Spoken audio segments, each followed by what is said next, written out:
దేవుని యొక్క వాక్యాన్ని చదివినటువంటి వాళ్ళందరూ కూడా నేర్చుకోవాల్సిన విషయం, నమ్మాల్సిన విషయం ఏంటంటే, తల్లి గర్భంలో మనల్ని పిండముగా రూపించబడక ముందే దేవుడికి మనం తెలుసు. మనం ఎన్ని రోజులు బ్రతకాలో దేవుడికి తెలుసు. ఇవన్నీ కూడా ఆయనకు స్పష్టంగా తెలుసు. మనల్ని ఏ విధంగా నడిపించుకోవాలో, మన భవిష్యత్తు ఏంటో, మనల్ని ఏం చేయించాలనుకున్నాడో, మన పట్ల ప్రభువుకున్నటువంటి ప్రణాళిక ఏంటో దేవుడికి తెలుసు. అయితే మనం నేర్చుకోవాల్సింది, మనం నమ్మాల్సింది ఏంటంటే, నన్ను పుట్టించింది దేవుడే అనేది మనం నమ్ముతామా? నమ్మాలా వద్దా? తల్లి గర్భంలో మనల్ని రూపొందించి ఈ భూమి మీదకి వచ్చేటట్టుగా చేసింది ఎవరు? దేవుడి. రక్షణ ఇచ్చింది ఎవరు? అంటే మన పట్ల దేవుడికి ఒక, నేను చెప్పలే, మీరు కూడా మీరే అనగలుగుతున్నారు అన్నమాట, మన పట్ల దేవుడికి ఒక చక్కటి ప్రణాళిక ఉంది కదా. ఈ ప్రణాళికని దేవుడు ఏం చేస్తాడంటే, పోయిన 2 వారాల క్రితం నేను మీతో పంచుకున్నాను. దేవుడు తన ప్రణాళికను తన బిడ్డలకు వ్యక్తం చేస్తాడు, వ్యక్తపరుస్తాడు. ఇది నీ పట్ల నా ప్రణాళిక అని దేవుడే తన యొక్క ఉద్దేశాలు మనకు తెలియపరుస్తాడు. ఇప్పుడు నా జీవితం ఉందంటే, నేనేదో అవ్వాలనుకున్నాను నా భవిష్యత్తులో, ఏదో ఒక దేశానికి వెళ్ళిపోయి ఏదో ఒక చక్కటి చదువు చదువుకొని ఏదో ఒక ఉద్యోగాన్ని చేస్తూ స్థిరపడాలనేది నా కోరిక. కానీ ప్రభు తన యొక్క ఉద్దేశాన్ని నాకు వెల్లడిపరిచాడు. నా జీవితంలో నేనేం చేయాలో, ఎక్కడుండాలో, ఏ విధమైన పరిచర్య నేను జరిగించాలో దేవుడు నాకు తెలియపరిచాడు. అదేవిధంగా ప్రతి ఒక్క మనిషికి కూడా దేవుడు తన యొక్క ఉద్దేశాన్ని తెలియపరుస్తాడు. కొంతమందికి భవిష్యత్తులో తెలియపరుస్తాడు. అందరి పట్ల దేవుడికి కామన్ పర్పస్ అనేది ఒకటి ఉంటుంది.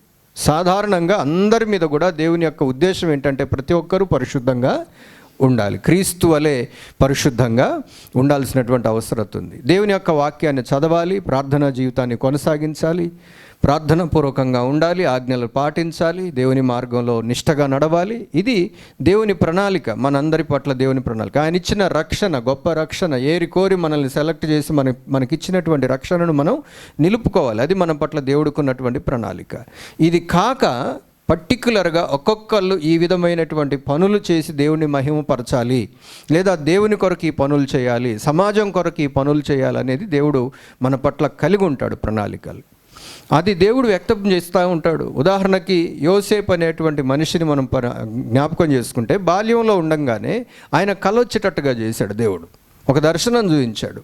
అదేంటి అనంటే, ఆయన పన నిలబడితే అన్ని పనులు ఆయనకి నమస్కారం పెడుతున్నట్టుగా, సూర్యుడు చంద్రుడు కూడా ఆయనకు నమస్కారం పెడుతున్నట్టుగా కళలు వస్తే, ఆ కళలు సహోదరులతో చెప్తే సహోదరులకు మామూలుగా సునాయాసంగా అర్థమైపోయాయి. ఓహో, భవిష్యత్తులో నువ్వు హీరో అవుతావా, మేమందరం నీ కాళ్ళ దగ్గరికి రావాలా అన్నట్టుగా వాళ్ళు మాట్లాడతారు. అమ్మా నాన్న కూడా నీకు నమస్కారం పెడతారా అన్నట్టుగా మాట్లాడతారు. అంటే దేవుడు యోసేపు పట్ల భవిష్యత్తులో జరిగించాలనుకున్నటువంటి విషయాలన్నీ కూడా యోసేపుకి వెల్లడిపరిచాడు. ఈ విధంగా ఒక్కొక్క మనిషి జీవితంలో దేవుడు ఏదైనా ప్రత్యేక ప్రణాళిక కలిగి ఉంటే దాన్ని తప్పకుండా దేవుడు వెల్లడిపరుస్తాడు. అయితే ఇది కాదు నేను ఈ రోజున మీకు జ్ఞాపకం చేయాలనుకున్నది. మనం ధ్యానించే వాక్యానికి ఈ మాటలు అవసరం కాబట్టి నేను చెప్పాను. మీరందరూ గమనించాల్సిన విషయం ఏంటంటే, మనందరం గ్రహించాల్సిన విషయం ఏంటంటే, నా పట్ల దేవుడికి ఒక అద్భుతమైన ప్రణాళిక ఉన్నది అనండి ఒకసారి. నా పట్ల వ్యక్తిగతంగా దేవుడికి ప్రత్యేకమైనటువంటి ప్రణాళిక ఉంది అనండి ఒకసారి. అవును, ప్రతి మనిషి డిఫరెంట్, అవునా కదా. ఒకరిని ఒక రకంగా వాడుకోవాలి అని అనుకుంటే దేవుడు ఇంకొకరిని ఇంకొక పద్ధతికి, ఇంకొక పని కోసం సపరేట్గా చేస్తాడు. పౌలు గారిని అన్యజనులకు వాక్యం చెప్పడానికి, దేవుని గురించి చెప్పడానికి దేవుడు ఎన్నుకుంటే, పేతురు గారిని నశించిపోయినటువంటి ఇశ్రాయేలీలకు వాక్యం చెప్పడానికి ఎన్నుకున్నాడు. ఈ విధంగా ఒక్కొక్కరి పట్ల కొంతమందిని ప్రవక్తలుగా, కొంతమంది అపోస్తలుగా, కొంతమందిని పంచిపెట్టే వాళ్ళగా, కొంతమందిని నాయకత్వం చేసే వాళ్ళగా, కొంతమంది గాయకులుగా, కొంతమందిని దేవుని యొక్క పనిముట్లను తయారు చేసేవారిగా కూడా దేవుడు వాడుకుంటాడు. ఇప్పుడు ఇది ఉందనుకోండి, ఇది ఒక పెద్ద బిజినెస్ ఇది, అవునా కదా. ఈ నైపుణ్యం దేవుడు కొంతమందికి ఇచ్చాడు. ఈ నైపుణ్యం వల్ల వాళ్ళు దేవుని మందిరాలకు ఇలాంటివి తయారు చేసి రీజనబుల్ ప్రైస్కి వాళ్ళు ఇవ్వగలుగుతుంటారు. ఇక్కడున్న కానుకలు పెట్టె కావచ్చు, లేకపోతే మనం వాడేటువంటి పాత్రలు కావచ్చు. మనం కొన్నామంటే తయారు చేసేవాడు ఒకడు ఉన్నాడనే కదా. ఈ విధంగా దేవుడు ఒక్కొక్కరికి విభాగించి పర్పస్ చెప్పాడు, మీరు ఇది చెయ్యండి, ఇది చెయ్యండి అని. మనం అందులో ఎమడాలి, అందులోనే బ్రతకడం, తృప్తిగా ఉండడం, నమ్మకంగా ఉండడం, నీతిగా ఉండడం, న్యాయంగా ఉండడం మనం నేర్చుకోవాలి. ఇలాగా కొనసాగుతున్నటువంటి మానవులకు సైతానుగాడు చేస్తున్నటువంటి పనులేంటో ఈ రోజున మీ దృష్టికి నేను తీసుకురావాలనుకుంటున్నాను. అందుకే ఈ రోజున నా ప్రసంగానికి నేను కొంచెం వెరైటీ పేరు పెట్టుకున్నాను. ఏంటిదో తెలుసండి? దేవుని ప్రణాళికపై సైతాను పంజా అని పెట్టుకున్నాను. ఏంటిది? దేవుని ప్రణాళికపై సైతాను పంజా. దీన్ని ఇంకా సులభం చేయాలంటే ప్రణాళికపై పంజా అని పెట్టుకున్నాను. ఏంటిది? ప్రణాళికపై పంజా విసురుతుంది. పంజా అంటే తెలుసా మీకు? ఏంటి? సింహంకి ఉంటుంది చూడండి, సింహానికి ముందు 2 చేతులు, అది వచ్చి ఇలా కొట్టిందనుకోండి, ఇక ఏ జంతువు మీద పడ్డదో, ఏ ప్రాణి మీద పడ్డదో అది కైవసం అయిపోతుంది. దాన్ని పంజా అంటారు. అర్థమవుతుందా? కైవసం చేసుకోవడానికి, బలత్కారంతో దాన్ని వశపరుచుకోవడానికి విసిరేటువంటి ఒక ఆయుధం అన్నమాట పంజా అంటే. సైతాన్ గాడు ఈ రోజున ఏం చేస్తున్నాడంటే, దేవుని యొక్క ప్రణాళికలలో ఉన్నటువంటి వారిని, అమ్మా వినాలి, దేవుని యొక్క ప్రణాళికలలో ఉన్నటువంటి వారిని ఏ విధంగానైనా సరే లోపరుచుకోవాలని, ఏ విధంగానైనా సరే ఆ ప్రణాళిక నుంచి వైదొలగ చేయాలని, వారి చేతికి దేవుడు అప్పగించినటువంటి అద్భుతమైనటువంటి ఒక ఉద్దేశాన్ని, వారి పట్ల దేవుడు కలిగి ఉన్నటువంటి ఉద్దేశాన్ని చెడగొట్టాలని సైతానుగాడు ఏదో ఒక రకంగా వారిని ఇబ్బందులకు గురి చేసి దేవుని యొక్క బృహత్తరమైనటువంటి ప్రణాళికలో నుంచి వారిని వైదొలగా చేస్తున్నాడు. ఇక్కడ మీకు జ్ఞాపకం చేయాలనుకున్న మాట ఏంటంటే, దేవుడు ఒక ప్రణాళికను వెల్లడిపరిచిన తర్వాత సైతానుగాడికి ఆ విషయం తెలిసిపోయి ఏదో ఒక రకంగా మనం మాట్లాడుకోవడం వల్లనో, ప్రజలు దాని గురించి చర్చించటం వల్లనో, ఆకాశ మండలంలో వ్యాపించి ఉన్నటువంటి సైతానులకు ఈ విషయం తెలిసిపోయి ఈ కంటికి కనపడకుండా చక్రం తిప్పుతూ, మనుషులను రేకెత్తిస్తూ, దేవుడు బయలుపరిచినటువంటి ఉద్దేశాన్ని చెడగొట్టడం కోసం నానా విధాలుగా ప్రయత్నం చేసి, నానా రకాలుగా మనుషులను పంపించి, నానా మాటలు చెప్పించి, నానా శ్రమలు తీసుకొని వచ్చి, అర్థమవుతుందండి, రకరకాల ఇబ్బందికరమైనటువంటి పరిస్థితులు వాళ్ళ జీవితాలలో ఎదురయ్యేటట్టుగా చేసి, ఒక్కోసారి వాడే స్వతహాగా జోక్యం కలుగజేసుకొని సైతానుగాడే వచ్చి కూర్చుంటాడు. కొన్నిసార్లు మనుషులను పంపడం కాదు, వస్తువులను పంపడం కాదు, అర్థమవుతుందండి, పరిస్థితులను వాడుకోవడం కాదు, సైతానుగాడే ఇంటర్ఫియర్ అయిపోయి మనల్ని దేవుని యొక్క అద్భుతమైనటువంటి సంకల్పంలో నుంచి వైదొలగింపజేయాలని ప్రయత్నం చేస్తుంటాడు. వాడి మెయిన్ టార్గెట్ ఏంటంటే, నీ పట్ల దేవుడికున్న ప్రణాళిక నెరవేరకూడదు. ఒక కామన్ విషయం చెబుతాను వినండి. నిన్ను నన్ను ఏ విధంగానైనా సరే దేవుడు పరలోక రాజ్యానికి తీసుకొని పోవాలనేది దేవుని యొక్క ఉద్దేశం. దీంట్లో ఎవ్వరికి అనుమానం అవసరం లేదు. మనల్ని దేవుడు ఏం చేయాలనుకుంటున్నాడు? తానున్నటువంటి స్థలంలోనికి తీసుకొని పోయి నిత్యత్వంలో ఆయనతో పాటు ఉంచుకోవాలని దేవుడు ప్రయత్నం చేస్తున్నాడు. అందుకే మనలో ఉన్నటువంటి ముడత, డాగు, కలంకము అవేవి కూడా లేకుండా తన వాక్యాన్ని వెల్లడిపరిచి, ప్రేమించి, గద్దించి, శిక్షించి మనల్ని దారికి పెట్టుకొని నడిపించుకోవాలని దేవుడు చూస్తున్నాడు. సైతానుగాడు ఏం చేస్తున్నాడు? వాడి ఎజెండా ఏంటి? మనం ఈ మార్గంలో నుంచి వైదొలగిపోవాలి. నేను పాస్టర్ పని చేస్తున్నాను, నన్ను పాస్టర్గా మంచి సేవకునిగా ఉండకుండా చెడగొట్టాలి. అర్థమవుతుందా? గాయకులైన, వాయిద్యకారులైన, పరిచారకులైన, ఇంకెవరైనా కావచ్చు, దేవుని కోసం, రక్షణ కార్యాల కొనసాగింపు కోసం నిలబడ్డటువంటి ప్రతి మనిషిని కూడా చెడగొట్టాలనేదే సైతాన్ యొక్క కంకణం కట్టుకొని తిరుగుతూ ఉన్నాడు. బాగా గమనించండి. దురాత్మ అనండి ఒకసారి. ఇప్పుడు మనం గాలిని ఎట్టయితే చూపించలేమో ఈ కండ్లకి, దురాత్మను చూపించమన్నా, పరిశుద్ధాత్మను చూపించమన్నా ఈ భౌతిక నేత్రాలకు మనం చూపించలేము. కానీ వాటి కార్యాలను మనం కాస్త మనసు పెట్టి ఆలోచిస్తే గ్రహించగలం. ఓహో, దీని వెనకాల సైతానుగాడి హస్తం ఉంది, ఓహో దీని వెనకాల పరిశుద్ధాత్ముని హస్తం ఉంది అని మనం గ్రహించాలి, నేర్చుకోవాలి. ఆ కృప, జ్ఞానము, అవగాహన, అలాంటి కళ్ళు దేవుడు మనకిచ్చాడు. కాబట్టి గమనించాల్సినటువంటి విషయం ఏంటంటే, దేవుని యొక్క బయలుపరచబడినటువంటి ప్రణాళిక కావచ్చు, అందరి పట్ల దేవుడు కలిగి ఉన్నటువంటి ప్రణాళిక కావచ్చు, దాన్ని చెడగొట్టడానికి సైతానుగాడు ఎంత పకడ్బందీగా ఆది మానవుల నుంచి ప్రయత్నం చేస్తున్నాడో మనం ఈ రోజున ఒక 4 విషయాలు మనం నేర్చుకోవడానికి ప్రయత్నం చేద్దాం. పరిశుద్ధ బైబిల్ గ్రంథంలో నుంచి పేతురు రాసిన మొదటి పత్రిక, దయచేసి ప్రతి ఒక్కరు కూడా శ్రద్ధగా వినాలి. అమ్మా, 5వ అధ్యాయము 8వ వచనం ఒకసారి చదువుదాం. నిబ్బరమైన బుద్ధి గలవారై మెలకువగా ఉండుడి. నిబ్బరమైన బుద్ధి గలవారై మెలకువగా ఉండుడి. అందరు చెప్పండి ఒకసారి, మెలకువగా ఉండుడి. మెలకువగా ఉండండి అంటే అలర్ట్గా ఉండండి, కొంచెం కాన్షియస్గా ఉండండి, కళ్ళు తెరవండి.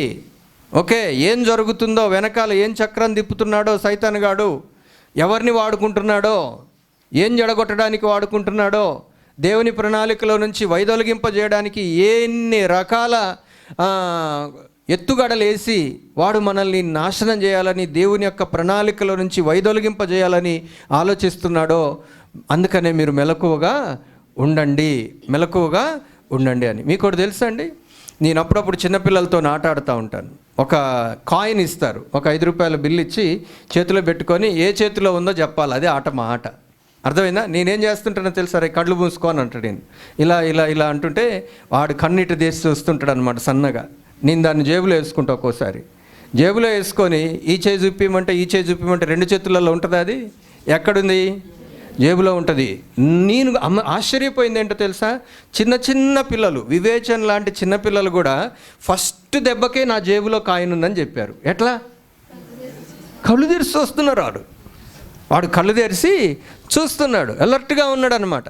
అర్థమవుతుందండి? ఈ రోజున మనం కాస్త అలర్ట్గా ఉంటే మనల్ని మోసం చేసేది ఏంటో మనం గుర్తు పట్టవచ్చు. నేను వాళ్ళని కళ్ళు ఎందుకు కప్పిస్తున్నాను? మోసం చేయడానికి. అర్థమవుతుందా? అందుకనే దేవుడు మనకి ఇస్తున్నది ఏంటంటే కళ్ళు తెరిచి బ్రతకండి, కాస్త అవగాహన కలిగి బ్రతకండి.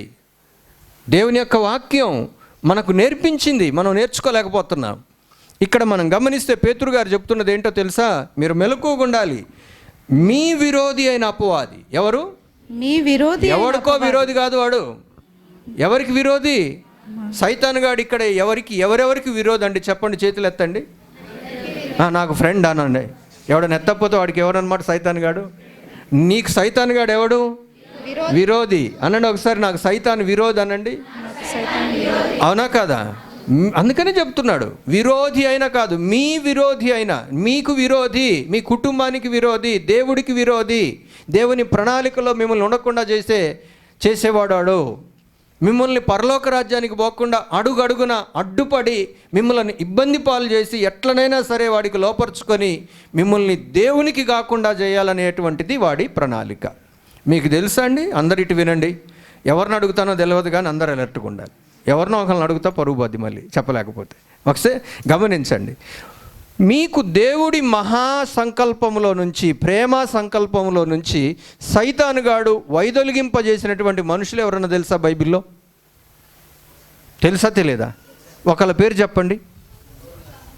సంసోన్, ఇంకా ఇస్కరియోతు యూదా. దేవుడు ఇస్కరియోతు యూదాకి 12 సింహాసనాలలో ఒక సింహాసనం కేటాయించి రిజర్వేషన్ చెప్పించాడు. అరే బాబు ఇస్కరియోతు యూదా, నీకు సింహాసనం రెడీ చేస్తున్నాను అన్నాడు.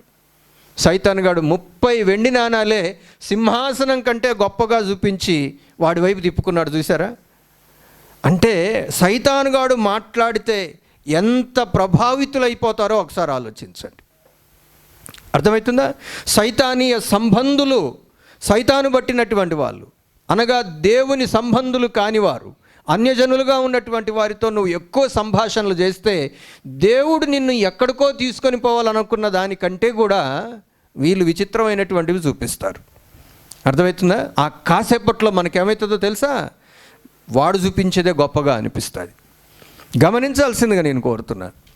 అయితే మీ విరోధి అయిన అపవాది ఏం చేస్తున్నాడు?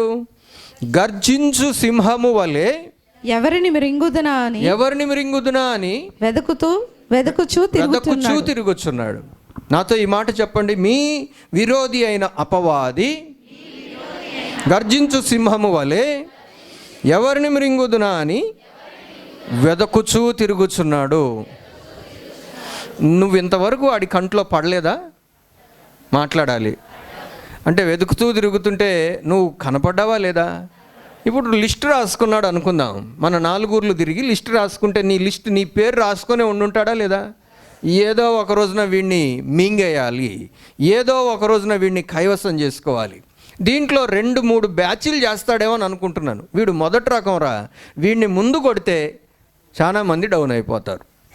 అర్థమవుతుందా?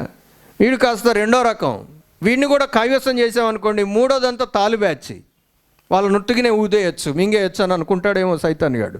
ఎందుకంటే దేవుని యొక్క వాక్యంలో విన్న విషయాలన్నీ కూడా సైతాన్ గాడికి తెలుసు. ఉదాహరణకి ఒక ఇంటిలోనికి వచ్చి ఒక దొంగ ఇంటిని మొత్తం దోచుకోవాలంటే ఆ దొంగ స్ట్రాటజీ గురించి బైబిల్లో రాస్తుంది. ఏంటో తెలుసా?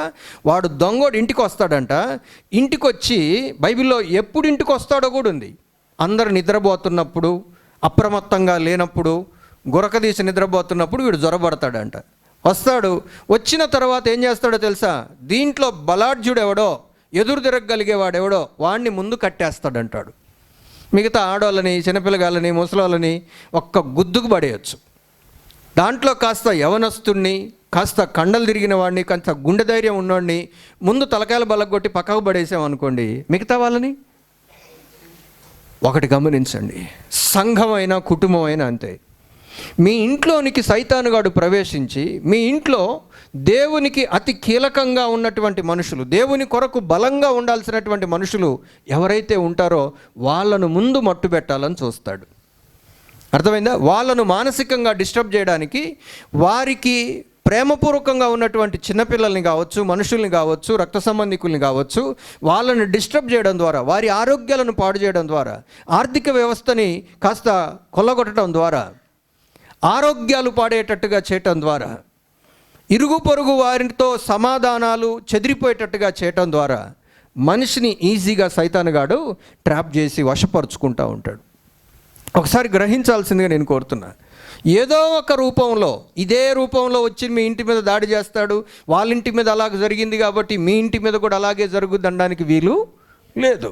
ఒక్కొక్కరి పట్ల ఒక్కొక్క ప్రణాళిక రచించుకొని ఏదో ఒక విధం చేత నిన్ను దేవుని యొక్క సంకల్పంలో నుంచి వైదొలగింపజేయాలనేది సైతానుగాడి ప్రణాళిక. ఇదేమో మనుషులు గమనించలేకపోతున్నారు. పేతురు గారు పెద్ద శిష్యుడు ఏమని మనకు నేర్పిస్తున్నాడంటే, అబ్బాయిలు కొంచెం కళ్ళు తెరిచి బతకండిరా అంటున్నాడు. మీ మీద ఎటువైపు నుంచి సైతానుగాడు వస్తున్నాడో, ఏ ఏ విషయాలను మిమ్మల్ని ఇబ్బంది పెట్టి మిమ్మలను దేవుని యొక్క నిత్య సంకల్పంలోనికి, ఆయన చిత్తం జరిగించకుండా, ఆయన సంకల్పంలోనికి రాకుండా, ఆయన పిలుపుకు లోబడకుండా నిన్ను పక్కకు పంపించాలని చూస్తున్నాడో నువ్వు కాస్త గమనించుకుంటూ బ్రతకాలి. మన మీద దాడి జరుగుతుంది. ఏం జరుగుతుంది? మన మీద కుట్ర జరుగుతుంది. సైతానుగాడు ప్రణాళిక రచిస్తున్నాడు. ఏ రోజు మింగుదామా, ఎలా మింగుదామా, ఎలా కైవసం చేసుకుందామా, దీనికి మనం వాడే ట్రిక్ గురించి నేను చెప్పి అసలు వాక్యంలోనికి నేను వెళ్తాను. వినండి. ఎలుకల్ని పట్టుకోవాలనుకున్నాం. ఏం చేస్తాం మనం? బోన్ పెడతాం. బోన్లో ఏం పెడతావు? నీకు ఇష్టమైంది పెడతావా, ఎలుకకి ఇష్టమైంది పెడతావా? అర్థమైందండి? ఎండు చేపలు అంటే తిననోడు కూడా, ఎండు చేప వాసన రానోడు కూడా ఎలకల్ని చంపాలనుకుంటే ఎండు చేప పెడతాడు, ఉల్లిపాయ కట్ చేసి పెడతాడు, టమాటా ముక్క కట్ చేసి పెడతాడు, ఇస్తరాకు వేసి పెట్టినంత ప్రేమతో పెడతాడు ఎలక్కి. అవునా కాదా? బంధువుకు పెట్టినట్టుగా పెడతాడు. దేనికి? ఇది వాడి ఉద్దేశం ఏంటి అని బట్టాలి కదా. మనకెట్టు తెలుసు ఎలుక్కి ఎండు చేప ఇష్టం అని? అంటే వంటగదిలో పెట్టిన ఎండు చేపలన్నీ ఎలక ఎత్తకపోతుంటే ఓహో ఎలకకి ఇది ఇష్టం కావచ్చు అని అనుకున్నాం. అంతేనా కదా? అటు ఉల్లిగడ్డలు మూలకు పోసాం, రోజుకొక ఉల్లిగడ్డ మాయమవుతుంది. ఎక్కడా అని చూస్తే ఎలకరంధ్రంలో కనిపిస్తున్నాయి. ఓహో ఉల్లిగడ్డలు అంటే దీనికి ఇష్టం కావచ్చు అని మనం అర్థమైందిగా. సైతానుగాడు కూడా మనల్ని గమనిస్తూ ఉంటే ఓహో అన్నమ్మకి ఈ పండు మీద మనసుందన్నమాట అని అనుకుంది. అర్థమైందా? నిన్ను గమనిస్తుంది. నీకు ఆడోళ్ళ పిచ్చి అంటే ఇష్టం అయితే ఆడోళ్ళని తీసుకొచ్చి కూర్చుద్ది గాలానికి. మగవాళ్ళ పిచ్చి అనుకోండి, మగవాళ్ళను కూర్చుద్ది గాలానికి. డబ్బు పిచ్చి అనుకోండి, డబ్బును కూర్చుద్ది గాలానికి. అర్థమవుతుందా? తిండి పిచ్చి అనుకోండి, తిండి కూర్చుద్ది. పదవి పిచ్చి అనుకోండి, పదవి కూర్చుద్ది. నీకు ఏ బలహీనత ఉంటే దాన్ని వాడుకొని సైతానుగాడు దేవుని ప్రణాళికలో నువ్వు కొనసాగకుండా సైతానుగాడు నిన్ను పక్కకి సైడ్ చేస్తాడు. జాగ్రత్త. దేవుని యొక్క సేవకుడు చెబుతున్న మాట ఏంటో తెలుసా? మీ విరోధి మిమ్ములను నాశనం చేయాలని చూస్తున్నాడు. మీకు విరోధా కాదా? మళ్ళీ ఎప్పుడన్నా ఫ్రెండ్షిప్ చేస్తారా ఏంటి? కొద్ది రోజులు శత్రుత్వం, పార్టీలు మారుస్తూ ఉంటారు కదా కొంతమంది కదా. కొద్ది రోజులు ఒక పార్టీ, కొద్ది రోజులు ఇంకో పార్టీ, కొద్ది రోజులు మళ్ళీ తర్వాత ఇంకో పార్టీ. అసలు ఏ మనిషి ఏ పార్టీలో ఉన్నాడో చెప్పడం కష్టం. మీకు ఇప్పుడు శత్రువా? ఎప్పటికీ శత్రువేనా వీడు? నాకు వీడు ఎప్పటికైనా శత్రువేనండి. సైలెంట్ ఫ్రెండ్షిప్ ఎవరికన్నా ఉందా? లేదా? గమనించండి, నీ బలహీనతలు ఏంటో అర్థమవుతుందా? నువ్వు ఏ విషయంలో పడిపోతావో, నిన్ను ట్రాప్ చేయటం ఎట్లాగో సైతానుగాడు ఇప్పటికే తెలిసేసుకున్నాడు. నువ్వు ఎలుకని ఎట్లా పట్టాలో ఎలా తెలుసుకోగలిగావో, నిన్నెట్లా పట్టాలో సైతానుగాడికి ఒక అవగాహన ఉండింది ఆల్రెడీ. ఇంకెంత అలర్ట్గా ఉండాలి చెప్పు, అవునా కదా? ఇంకెంత అలర్ట్గా ఉంటే నిన్ను నువ్వు సైతాను వశం కాకుండా కాపాడుకోగలుగుతావు? ఒకసారి గ్రహించాల్సిందిగా నేను కోరుతున్నాను. నాతో ఈ మాట చెప్పండి, నా బలహీనతలన్నీ సైతానికి తెలుసు. ఏ బలహీనతనైనా నన్ను పడేయడానికి వాడు వాడుకోగలడు. ఇంకొక చిన్న మాట చెబుతాను చూడండి. గతంలో నువ్వు పడిపోయినా నువ్వు చేసిన పాపాలు ఉన్నాయి చూడండి, వాటిని తెర మీదికి తీసుకొని వచ్చి వాటినే వాడుకోవటం ద్వారా నిన్ను తొందరగా పడేయగలడు. అందుకే చాలామంది మానిన పాపాన్నే మళ్ళీ రిపీట్ చేయడానికి గల కారణం ఏంటో తెలుసా? ఒకప్పుడు వాళ్ళకి ఆ బలహీనత ఉంది, మళ్ళీ కొద్ది రోజులు ఏదో నిలబడాలనుకున్నారు కానీ నిలబడలేకపోతున్నారు. ఎందుకంటే సైతానుగాడు మళ్ళీ మళ్ళీ మళ్ళీ అదే టైపు పాపాలు చేయడానికి అవకాశాలు నీకు అనుకూలంగా చేసేస్తాడు. అందుకనే మనిషి వెంటనే పాపంలో పడిపోతుంటాడు. ఈరోజు మిమ్మల్ని బ్రతిమలాడుతున్నాను, దయచేసి గమనించండి. ఇది కంటికి కనపడదు, ఎందుకంటే వాడు ఆత్మరూపంలో ఉన్నాడు. ఈ కంటికి కనపడ్డు. ఆత్మీయ నేత్రాలతో చూసినప్పుడు మాత్రమే సైతానుగాడి స్ట్రాటజీ, సైతానుగాడి కుయుక్తి, సైతానుగాడు వేస్తున్న ఎత్తుగడలు మనకు అర్థమవుతాయి. ఇది గ్రహించాల్సిందిగా నేను కోరుతున్నాను. త్వరగా ఒక 3-4 విషయాలు నేను మీ దృష్టికి తీసుకొని వస్తాను. సైతానుగాడు ఏ విధంగా దేవుని యొక్క సంకల్పంలో, దేవుని యొక్క సంకల్పాలు మనిషి పట్ల ఎంత అమోఘంగా, ఎంత అద్భుతంగా ఉంటాయో తెలుసా అండి? మీ పట్ల నాకున్న ఉద్దేశాలు ఎంతో ఉన్నతమైనవి అన్నాడు. దేవునికి స్తోత్రం, హల్లెలూయా. నీ పట్ల నాకున్న ఉద్దేశాలు ఎంతో ఉన్నతమని. మన సండే స్కూల్లో ఒక అబ్బాయి గురించి దేవుడు మాట్లాడుతూ, దేశం యొక్క ఉన్నతమైనటువంటి స్థలములలో నిన్ను నిలబెడతాను అన్నాడు. అది వాస్తవానికి ఆ చిన్న పిల్లోడి పట్ల దేవుడికి ఉన్నటువంటి ప్రణాళిక. తిప్పి కొడితే 2 ఎకరాలు పొలం లేదు. అర్థమైందా? తల్లిదండ్రులు గొప్పోళ్ళు కాదు, తాత ముత్తాతలు గొప్పోళ్ళు కాదు. కానీ ఎందుకు దేవుడు ఆ వాగ్దానం చేశాడో మనకు తెలియదు. దేవుడు ఎన్నుకుంటాడు అంతే. దేవుడి కృపకు మనం నోచుకున్నాం. అర్థమవుతుందా? ఎవరు చేసిన ప్రార్థనో లేదో దేవుడికి వారి పట్ల ఉన్నటువంటి ప్రత్యేకమైనటువంటి ప్రణాళిక ఏం చేశాడంటే ఆయన మనసులో పెట్టుకోకుండా వెల్లడిపరిచాడు. అవునా కాదా? నిన్ను దేవుడు ఏం చేస్తానన్నాడు? దేశం యొక్క ఉన్నతమైనటువంటి స్థలములలో నిలబెడతాను అని అన్నాడు. ఇప్పుడు సైతానుగాడు ఏం చేస్తాడో తెలుసా? దాని కంప్లీట్ ఆపోజిట్. దేవుడు ఉదాహరణకి బ్యాంకులో నిన్ను మేనేజర్గా చేయాలని అనుకున్నాడు అనుకో, సైతానుగాడు ఏం చేస్తాడో తెలుసా? బ్యాంకులోనే ఉంచుతాడు కానీ ప్యూన్ లాగా చేస్తాడు, లేదా బ్యాంకుకు బయట వాచ్మెన్ లాగా చేస్తాడు. అర్థమవుతుందండి? అసలు బ్యాంకులో నీకు అకౌంట్ లేకుండా కూడా చేస్తాడు. సైతానుగాడి ప్రణాళిక అది. దేవుడు మనిషి పట్ల కలిగి ఉన్న ప్రణాళికలు అంత శ్రేష్టమైనవి, ఉన్నతమైనవి ఉంటాయండి ఒక్కొక్కరి పట్ల. నా పట్ల దేవుడికి ఒక శ్రేష్టమైన, అతి శ్రేష్టమైన సంకల్పం ఉంది అనండి ఒకసారి. నా పిల్లల పట్ల అద్భుతమైనటువంటి ప్రణాళిక ఉంది దేవునికి అనండి ఒకసారి. నాకు వాళ్ళు కనపడట్లేదు, మరి బయట కూర్చున్నారేమో. మీ పిల్లల పట్ల దేవుడికి ఏముంది? అద్భుతమైన ప్రణాళిక. మన నడవడిక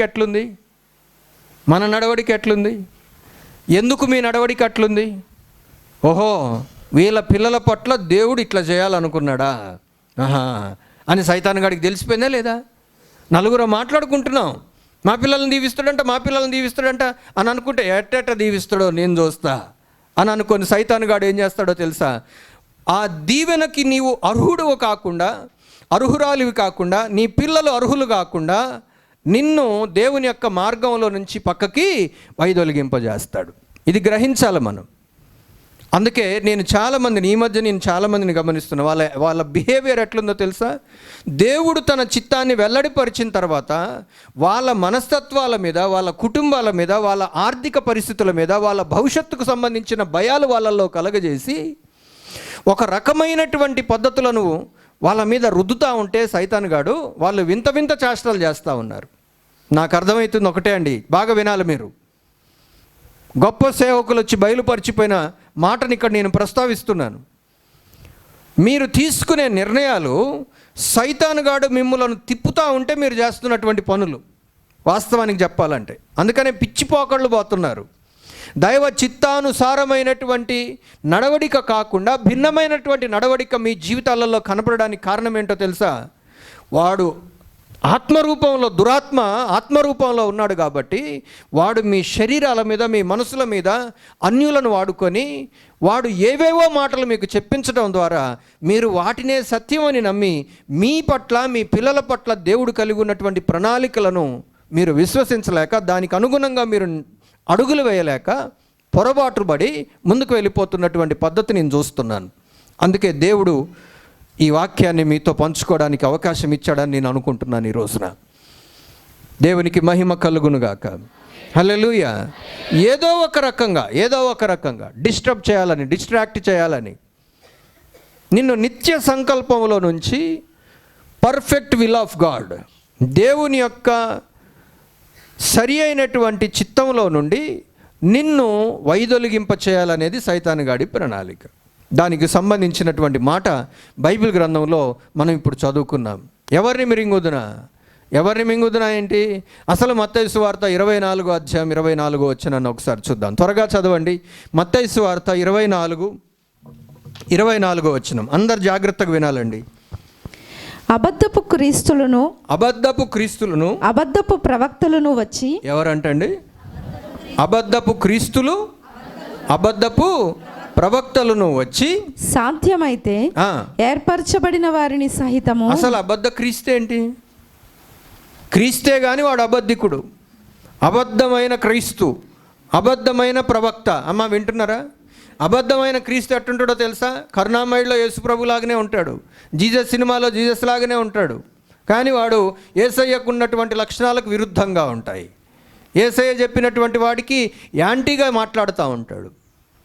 ప్రవక్తలు, అబద్ధమైన ప్రవక్తలు ఏం చెప్తారు? దేవుడు చెప్పింది చెప్పరు, దేవుడు చెప్పమన్నది చెప్పరు, వేరేది మాట్లాడుతూ ఉంటారు. దేవుని బోధలో ఉన్నది, దేవుని వాక్యంలో ఉన్నది చెప్పరు వాళ్ళు, వేరేది మాట్లాడుతూ ఉంటారు. వీళ్ళందరూ వచ్చి ఏం చేస్తారంట? సాధ్యమైతే ఏర్పరచబడిన, బాగా వినాలి, వచ్చిన బైబిల్ ఉన్న వాళ్ళందరూ, బయట కూర్చున్న వాళ్ళు కూడా వినాలండి. సాధ్యమైతే ఏర్పరచబడిన వారిని సహితము, ఏర్పాటులో ఉన్నటువంటి వారిని సహితము మోసపరచుటకై. చూసిన రండి ఏం చేస్తున్నాడు వాడు. అయ్యా ఇటు వినండి, ఇక్కడ అందరూ చేతులు ఎత్తనక్కర్లే కానీ నన్ను దేవుడు ఒక ప్రత్యేకమైన పని కొరకు ఏర్పాటు చేసుకున్నాడు అన్న వాళ్ళు ఇక్కడ లేరా? ఈ వాక్యం వింటున్న వారిలో లేరా? నిన్ను దేవుడు ఒక పర్టిక్యులర్ పనికి ఏర్పాటు చేశాడు కదా. మొన్నటి వరకు ఇక్కడ పనులు జరిగాయి చర్చిలో. కార్పెంటరీ వర్క్ జరిగింది, పెయింటింగ్ వర్క్ జరిగింది. ఓకే, కార్పెంటరీ వర్క్ చేసేవాడు కార్పెంటరీ పని చేస్తున్నాడు. ఆయన నేను పిలిపించింది దేనికోసం? కార్పెంటరీ పని చేయడానికి. ఆయన దానికోసం ఏర్పాటు చేసుకున్నాను. ఆయన పెయింటింగ్లో ఏలు పెట్టాడు. ఇంకొక వ్యక్తి పెయింటింగ్ చేస్తున్నాడు. ఆయన దేనికోసం ఏర్పాటు చేసుకున్నాను? పెయింటింగ్కి. అట్లాగే నిన్ను ఒక పర్టిక్యులర్ పనికి ఏర్పాటు చేసుకున్నాడు దేవుడు. నన్ను ఇదిగో ఇక్కడ నిలబడి బోధించడానికి, కాపరిగా ఉండడానికి, దేవుని యొక్క విషయాలను సూటిగా బోధించడానికి నన్ను ఏర్పాటు చేసుకున్నాడు. ఈ ఏర్పాటులో లాగానే ఒక్కొక్కలను దేవుడు ఒక్కొక్క పర్టిక్యులర్ పని కోసం దేవుడు ఏర్పాటు చేశాడు కదా. నిన్ను సపరేట్ చేశాడు కదా. నిన్ను గాయకుడిగా, నిన్ను వాయిద్యకారునిగా, నిన్ను లేకపోతే ప్రార్థనా యోధుడిగా, లేకపోతే యాజకత్వానికి సపోర్ట్ చేసేవాడిగా, లేకపోతే ఇంకేదో నాయకుడిగా నిన్ను దేవుడు ఒక తలాంతి ఇచ్చి, ఒక జ్ఞానం ఇచ్చి, ఒక అవకాశం ఇచ్చి నిన్ను ఏర్పాటు చేసుకున్నాడు కదా. మిమ్మల్ని ఏం చేయాలనుకుంటున్నాడంట దేవుడు? సైతానుగాడు ఏర్పాటులో ఉన్న వారిని మోసం చేసి గొప్ప గొప్ప కార్యాలు చేసన్నా వాడిని పక్కకు పట్టేస్తుంది. మహత్కార్యములను కనపరుస్తాడంట. అమ్మ వినాలి, దీని సారాంశం ఏంటంటే, దీని యొక్క ఉద్దేశం ఏంటంటే, ప్రియమైనటువంటి దేవుని బిడ్డలారా దయచేసి గమనించండి. ఏర్పాటులో ఉన్నటువంటి వారిని కూడా సైతాను మన సంఘంలో నేను ప్రత్యేకంగా చెప్పాల్సినటువంటి అవసరం లేదు. గత 25 సంవత్సరాలుగా దేవుని ఏర్పాటులో, బయలుపరచబడినటువంటి ఏర్పాటులో మీరు నా కొరకు, ఈ పని కొరకు నిలబడాలి, ఈ పర్టిక్యులర్ జ్ఞానం నేను మీకు ఇచ్చాను, ఈ తలాంతు నేను మీకు ఇచ్చాను, ఈ అవకాశం మీకు ఇచ్చాను అని దేవుడు వారితో మాట్లాడిన తర్వాత వారికి మరి సైతానుగాడు ఏ సినిమా చూపించాడో తెలియదు, ఏ ఆశ పెట్టాడో తెలియదు, ఏ కోరిక రేకెత్తించాడో తెలియదు, ఏ ఉద్రేకం వచ్చేటట్టుగా చేశాడో తెలియదు, కానీ ఏ ఆశ చూపించాడో కానీ వాళ్ళు దేవుని యొక్క ఏర్పాటులో నుంచి తొలగిపోయారు. నేను వస్తా ప్రభువా, నేను వెంబడిస్తా ప్రభువా, నేను వెంబడిస్తాను ప్రభువా అని యేసు ప్రభుని ఎంతోమంది బ్రతిమిల్లాడిన యేసు ప్రభు 12 మందినే శిష్యులుగా ఉండడానికి ఏర్పాటు చేసుకున్నాడు. దేవుని యొక్క వాక్యంలో ఇప్పుడు మనం చదువుదాం. 12 మందిని దేవుడు తన కొరకు శిష్యులుగా ఉండడానికి ఏర్పాటు చేసుకున్నాడు. ఏర్పాటు చేసుకుంటే సైతానుగాడు ఏం చేస్తున్నాడు? ఓహో, ఈయన 12 మందిని ఏర్పాటు చేసుకున్నాడా? ఎందుకు? యేసు ప్రభు చచ్చిపోతాడు, శిలువ మీద ఎట్లయినా సరే చచ్చిపోతాడు. చచ్చిపోయినాక మళ్ళీ లేస్తాడు, వెళ్ళిపోతాడు, పరలోకానికి వెళ్ళిపోయినాక మొత్తం కథ నడిపించేది ఎవరు భూమి మీద? ఈ వీళ్ళు ఎక్కడికెక్కడికి పోతారో ఏం పాడో. ఇక్కడ ఇశ్రాయేల్ దేశంలో ఎన్నుకున్నాడు వీళ్ళని, బెత్లెహేం చుట్టూ యూదయ ప్రాంతాలలో ఎన్నుకున్న ఈ శిష్యుడు చిన్నగా మరి ఏం పట్టుకొని వచ్చాడో? గరుడ బస్సులు ఉన్నాయా? వందే భారత్ ఉందా? మరి ఏది పట్టుకొని వచ్చాడు భారతదేశానికి? ఎన్ని రోజులు బట్టి ఉంటుంది? పెద్ద పెద్ద షిప్స్ ఉన్నాయా అప్పట్లో? మరి ఎంత చిన్న చిన్న ప్రయాణ సౌకర్యాలను పట్టుకొని వాళ్ళు మరి సముద్రాలు దాటి భారతదేశానికి వచ్చేసాడు మొదటి శతాబ్దంలోనే. అవునా కదా? అంటే వీళ్ళని చెడగొట్టాలా, శిష్యులను నాశనం చేయాలా, వాడి టార్గెట్ అది. అవునా కదా? శిష్యులను చల్లాచెదరు చేసి పడేయాలా. దేవుడు ట్రైనింగ్ ఇస్తున్నటువంటి శిష్యులందరినీ కూడా ఏం చేయాలనుకున్నాడు? చల్లాచెదరు చేయాలనుకున్నాడు. వీళ్ళని సర్వనాశనం చేయాలి, వీళ్ళని చెదరగొట్టాలి, వీళ్ళు దేవుని సేవలో ఉండకూడదు. ఈ రోజుకి అంతే చేస్తున్నాడుగా. మీకు ఒకటి తెలుసా అండి? కూర్చోబెట్టి మన తమ్ముడు సాక్ష్యం చెప్పాడుగా, 3 గంటల దాకా మాట్లాడాను. ఎందుకో తెలుసా? సేవ చేస్తాడు కాబట్టి. నిద్ర బానేసుకొని ప్రతిరోజు కూర్చొని 11 గంటల దాకా, 12 గంటల దాకా, మధ్యరాత్రి సప్పుడు రాకుండా, ఎవరికి డిస్టర్బెన్స్ లేకుండా టీ పెట్టుకొని లేచి, అయ్యా ఈ పుస్తకంలో ఇది ఉంది, ఈ పుస్తకంలో ఇది ఉంది, ఈ టాపిక్ ఇది, ఈ టాపిక్ ఇది అని లోతైన విషయాలు. ఎందుకంటే ఉన్నదే ఒక్కడు, సమర్పించుకున్నదే ఒక్కడు, మంచికి తయారు చేయాలి, మంచి వాక్యం చెప్పేవాడిగా సమాజంలో నిలబెట్టాలనేటువంటి ఆశతోని నేను ప్రార్థన చేసేవాడిని, నేర్పించడమే కాదు. అలాంటి వ్యక్తిని సైతానుగాడు భలే తీసుకెళ్ళిపోయాడేవండి. దగ్గరగా 10 సంవత్సరాలు కావస్తుంది, పరిచర్య ఆగిపోయింది. ఇప్పుడు గుండెల్లో నొప్పి ఎందుకు వస్తుందో మీకు అర్థమవుతుందండి? 2000 సంవత్సరాల క్రితం 12 మంది శిష్యుల్ని ఏ విధంగా అయితే చల్లాచెదురు చేయాలని చూశాడో యేసు ప్రభు మాట్లాడుతున్నాడు. ఇప్పుడు చదవండి ఆ వచనాన్ని. సీమోను, సీమోను, 22వ అధ్యాయం 31వ వచనం. సీమోను, సీమోను, సీమోను, ఇదిగో సాతాను మిమ్ములను పట్టుకొని గోధుమల వలె జల్లించుటకు మిమ్మును కోరుకొనెను. నేను మిమ్మల్ని ఏర్పాటు చేసుకున్నా. సైతానుగాడు కూడా మిమ్మల్ని టార్గెట్ పెట్టాడు. ఎంతమందిని? 12 మందిని. దేవుడు ఎంతమందిని ఎన్నుకున్నాడు? 12 మందిని ఎన్నుకున్నాడు. 12 మందిలో ఎవరితో మాట్లాడుతున్నాడు దేవుడు? 12 మందిలో పెద్దోడితోని ఆయనతో మాట్లాడుతూ అందరితో మాట్లాడినట్టే. సీమోను, సీమోను, సైతాను మిమ్ములను పట్టి గోధుమల వలె జల్లించుటకు మిమ్మల్ని కోరుకున్నాడు. మీ మీద టార్గెట్ పెట్టాడయ్యా. మిమ్మల్ని చూజ్ చేసుకున్నాడు. వీడిని ఎట్లయినా పడేయాలి, పేతుర్ని పడేయాలి, ఇంకెవరిని పడేయాలి? మత్తాయిని పడేయాలి. శిష్యులందరిని ఒకటి తర్వాత ఒకరిని కైవసం చేసి పడేయాలని, యోహాను పడేయాలి, యాకోబును పడేయాలి అనుకున్నాడు. పేతురు గారిని టెంప్ట్ చేశాడా లేదా? యేసు ప్రభు చచ్చిపోయే ముందు రోజు చేశాడా లేదా? చేశాడు. పాపం చేపించాడు సైతాను పేతురుతోని. ఏమన్నాడు తెలుసా? ఆయన అంటే ఎవడో నాకు ఎన్నిసార్లు అన్నాడు? తర్వాత ఏడ్చాడులే. యేసు ప్రభు కోడి కోస్తుందని చెప్పాడుగా, అందుకని ఆ కోడి గుయ్యటం, అది ఆయన వినపడటం, తర్వాత పశ్చాత్తాపడటం, ఇదంతా సర్వ సంగతి. కానీ సైతానుగాడు తన ప్రయత్నం తను చేయటం ఆపేశాడా? ఆపలే. దయచేసి గమనించండి. ఇట్లా 12 మంది అపోస్తలుల చరిత్రలన్నీ కూడా బైబిల్లో పెట్టలేదు, కానీ ఒక్కొక్కరికి ఎన్నెన్ని శోధనలు రప్పించాడో. జైల్లో పడేసి చూద్దాం అనుకున్నారు. జైల్లో పడేస్తే ఇంకెప్పటికీ కూడా ఆయన గురించి వాక్యం చెప్పొద్దు అన్నారు. అరే ఇక వాడు అదురుకున్నాలే, ఇంకోసారి చెప్పడలే అనుకొని జైల్లో పడేశారు. రాత్రిపూట సంఘం ప్రార్థన చేసింది, దేవుడు దూతను పంపించాడు, బయటకు వచ్చేసాడు. అర్థమవుతుందండి? బయటకు వచ్చిన తర్వాత ఏం జరిగిందో తెలుసా? ఏం జరిగింది? మళ్ళీ బోధ చేస్తున్నాడు. సైతానుగాడు అనుకున్నాడు కదా, వీడిని ఒక్క జలకిచ్చి, ఒక్క బెదిరించి ప్రాణభయం తీసుకొచ్చి, జైలు భయం తీసుకొచ్చి చూద్దాం అనుకున్నాడు. ఏది కూడా వాళ్ళని ఏమీ చేయలేకపోయింది. దేవునికి స్తోత్రం చెబుదాం. గ్రహించాల్సిందిగా నేను మీకు మనవి చేస్తున్నా. ఈరోజు ఎందుకు ఈ మాటలు మీకు మనవి చేస్తున్నానంటే, ప్రియమైన దేవుని బిడ్డలారా, సైతానుగాడు శిష్యులను ఏం చేయాలనుకున్నాడంట? జల్లించాలనుకున్నాడంట, ఊపి పడేయాలనుకున్నాడు, చెల్లాచెదరు చేయాలనుకున్నాడు. అయితే యేసు ప్రభు అంటున్నాడు, నమ్మిక తప్పిపోకుండునట్లు నేను నీ కొరకు వేడుకొంటిని. దేవునికి స్తోత్రం. మీకు ఒకటి తెలుసా అండి, ఇంకా మీరైనా నేనైనా దేవునిలో నిలబడి ఉన్నామంటే మన కోసం ఎవరో చేస్తున్నటువంటి ప్రార్థన. నిన్న కొంతమంది మీరు రాత్రిపూట నేను గ్రూప్లో పెట్టాను, చూసారా? చూసినా మనం స్పందించాం, అవునా కదా? గ్రూప్లో ఉన్నా మనం అసలు ఆ మెసేజ్కి వెళ్ళి కూడా చూడం కొంతమంది. అదొక బాధ. ఒకసారి గమనించండి. సాయంత్రం ప్రార్థన చేస్తూ ఉంటే కొంతమంది చేసుకోలేకపోతున్నారు. అయితే ఒక వ్యక్తి మిగతా వాళ్ళ కోసం చుట్టకొచ్చి ప్రార్థన చేస్తూ ఉంటే నాకు ఎంత సంతోషం అనిపించిందో. ఒక్కొక్కళ్ళ గురించి డీటెయిల్డ్గా ప్రార్థన చేశారు. సైతానుగాడు వాళ్ళ మీద కూర్చొని వాళ్ళని కనీసం నోరు తెరిచి ప్రార్థన చేసినా ఉపయోగం లేని ప్రార్థన, ఏదో చేశామంటే తూతు మంత్రం ప్రార్థన చేస్తున్నారు తప్ప సరి అయిన ప్రార్థన చేసుకోలేని కండిషన్లో ఉన్నటువంటి వారు ఒకరిద్దరు గురించి ఇంకొకళ్ళను లేపి ప్రార్థన చేసేటట్టుగా దేవుడు చేశాడు. అర్థమైందా? ఈ 12 మందికి ఏమైందో మరి తెలియదు. కుటుంబాల బాధలు ఉన్నాయో, ఆర్థిక సమస్యలు ఉన్నాయో, అనారోగ్య సమస్యలు ఉన్నాయో, మరి ఇంకేదైనా సమస్యలు, అనుమానాలు, బాధలు ఏమన్నా ఉన్నాయో తెలియదు.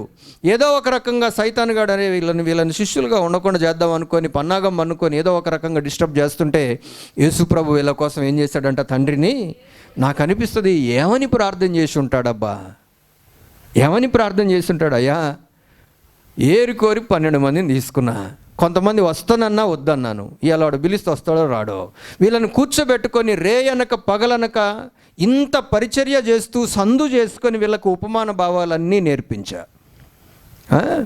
దగ్గర కూర్చోబెట్టి 3.5 సంవత్సరాలు ట్రైనింగ్ ఇచ్చాను. ప్రభువా, ఇదంతా వేస్ట్ అవుతుంది, దయచేసి వీళ్ళని చెదిరిపోకుండా చెయ్యి, వీళ్ళ మీద సైతాను ప్రభావం పడకుండా చేయని ప్రార్థన చేసే ఉంటాడు. దాన్ని గ్రహించినటువంటి పేతురు తర్వాత మనసు కుదుటపరుచుకొని దేవునిలో ముందు కొనసాగాడు. ఎంతగా దేవునిలో ఆయన నిలబడగలిగాడంటే హతసాక్షి అయ్యేంత వరకు కూడా దేవుణ్ణి విడిచిపెట్టలే. నీ కొరకు నా కొరకు విజ్ఞాపన చేసే వాళ్ళు కూడా అవసరం. ఎందుకంటే సైతాను చేత మనం కొట్టబడుతున్నప్పుడు మనల్ని ఎత్తిపట్టి ప్రార్థన చేసే వాళ్ళ ద్వారా మనకు ఎంతో గొప్ప సంరక్షణ లభిస్తూ ఉంటుంది. అలాంటి వాళ్ళు నీకున్నారా ఈ రోజున? అసలు మీలో చాలామంది బతికేదే కొంతమంది ప్రార్థనల మీద, మీ సొంత ప్రార్థనల మీద కాదండి. మీరు ఈ రోజున బ్రతికి దేవుని యొక్క ఉగ్రతకి ఇంకా గురి కాలేదని అంటే కారణం ఏంటో తెలుసా? మీకు తెలవని మనుషులు ఎంతోమంది మీ కొరకు విజ్ఞాపన చేస్తున్నారు. అది మీరు గ్రహించగలుగుతున్నారా ఈ రోజున? ఒకసారి మీరు మనసులోకి తెచ్చుకోవాల్సిందిగా నేను కోరుతున్నాను. అయితే నేను చెప్పదలుచుకున్నటువంటి ప్రాముఖ్యమైనటువంటి విషయంలోనికి వస్తాను. శిష్యులను చెడగొట్టాలనుకున్నాడా లేదా? చెడగొట్టాలనుకున్నాడు. ఇప్పుడు మన సంఘం పరిస్థితి గమనించినా అదే. దేవుని పిలుపు ఉన్నటువంటి వారు, దేవుని సంకల్పంలో ఉన్నటువంటి వారు, దేవుని యొక్క మహా ప్రణాళికలోనికి బయలుపరచబడిన తరువాత అర్థమవుతుందండి, వచ్చినటువంటి ప్రారంభంలోనే మొదటి తొలి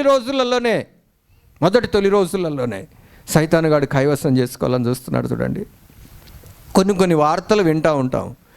అప్పుడే కొత్తగా కారు కొన్నారంటండి షోరూంలో, ఇంటికి వెళ్తూ ఉంటే యాక్సిడెంట్ అయిపోయిందంట. ఎప్పుడన్నా విన్నారా ఇది?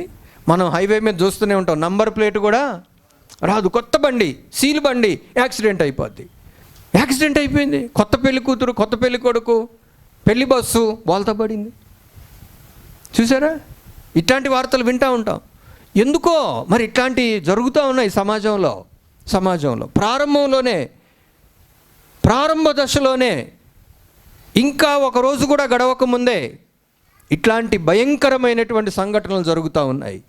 నేను నేర్చుకుంటున్నది ఒకటే అండి, నీవు దేవుని యొక్క మహాసంకల్పం బయలుపరచబడ్డ తర్వాత ఇంకా 4 రోజులు కూడా గడవక ముందే నీ ప్రణాళిక మీద నీళ్లు చల్లడానికి సైతానుగాడు ప్రయత్నం చేస్తున్నాడు.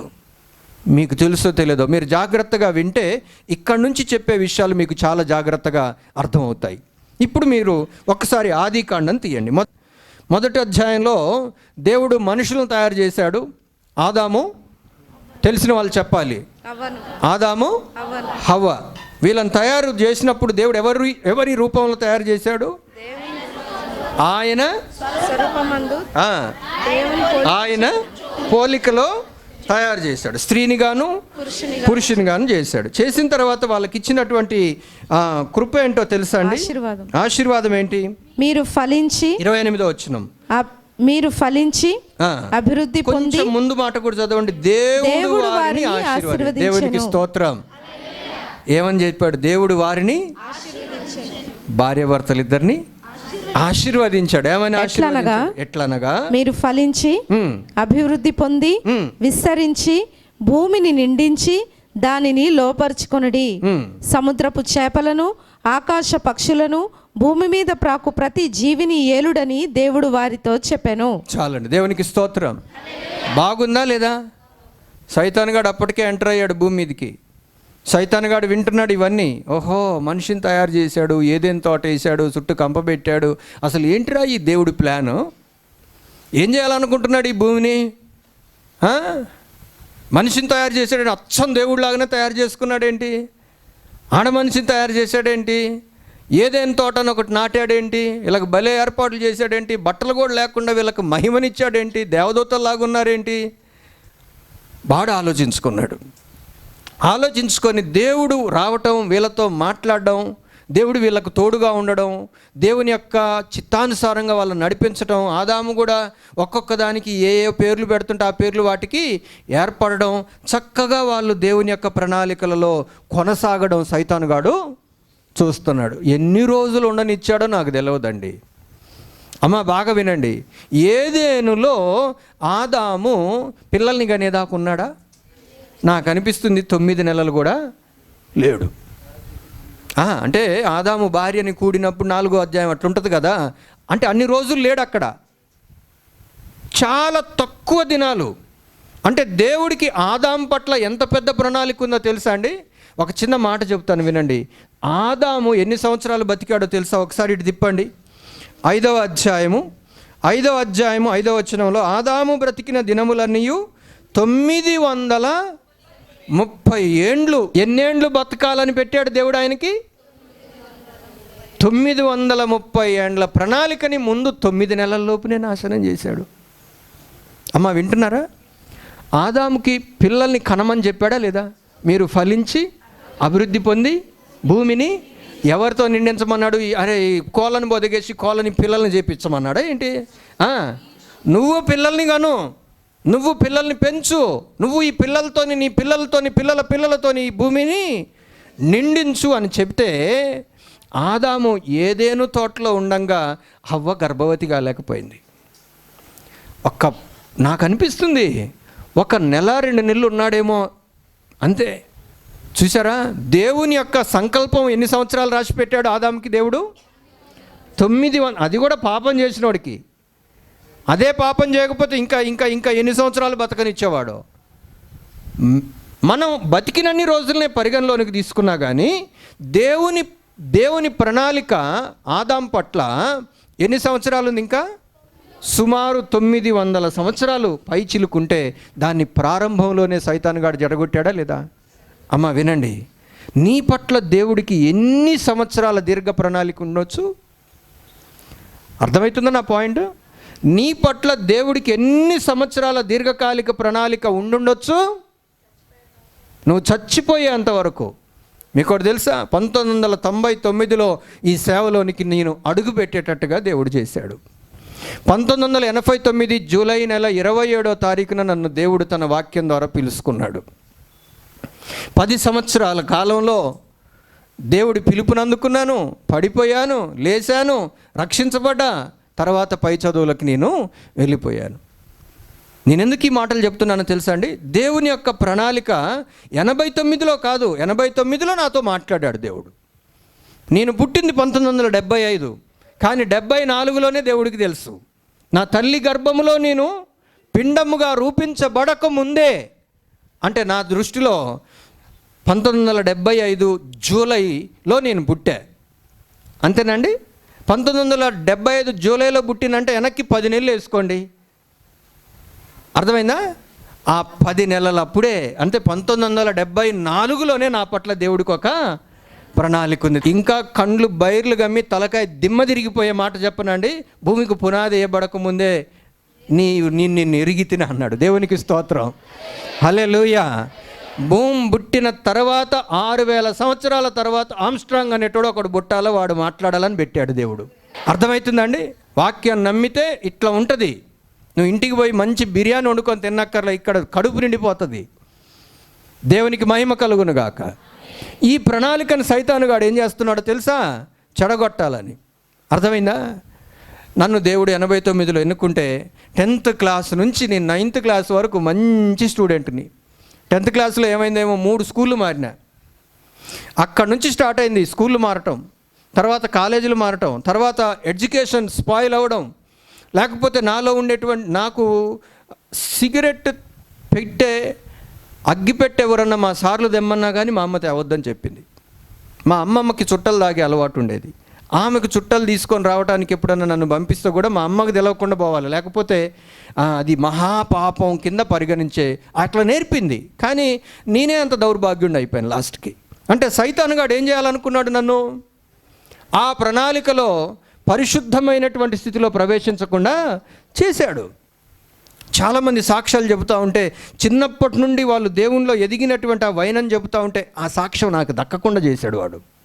కొంత వైదొలిగింపజేయాలని చూసినా ఎవరిదో ప్రార్థన నాకు అనిపిస్తుంది, మా అమ్మ నాన్న ప్రార్థన, సంఘంలో కొంతమంది ప్రార్థన. అర్థమవుతుందండి? అన్నిటికంటే ప్రాముఖ్యంగా దేవుని యొక్క సంకల్పం.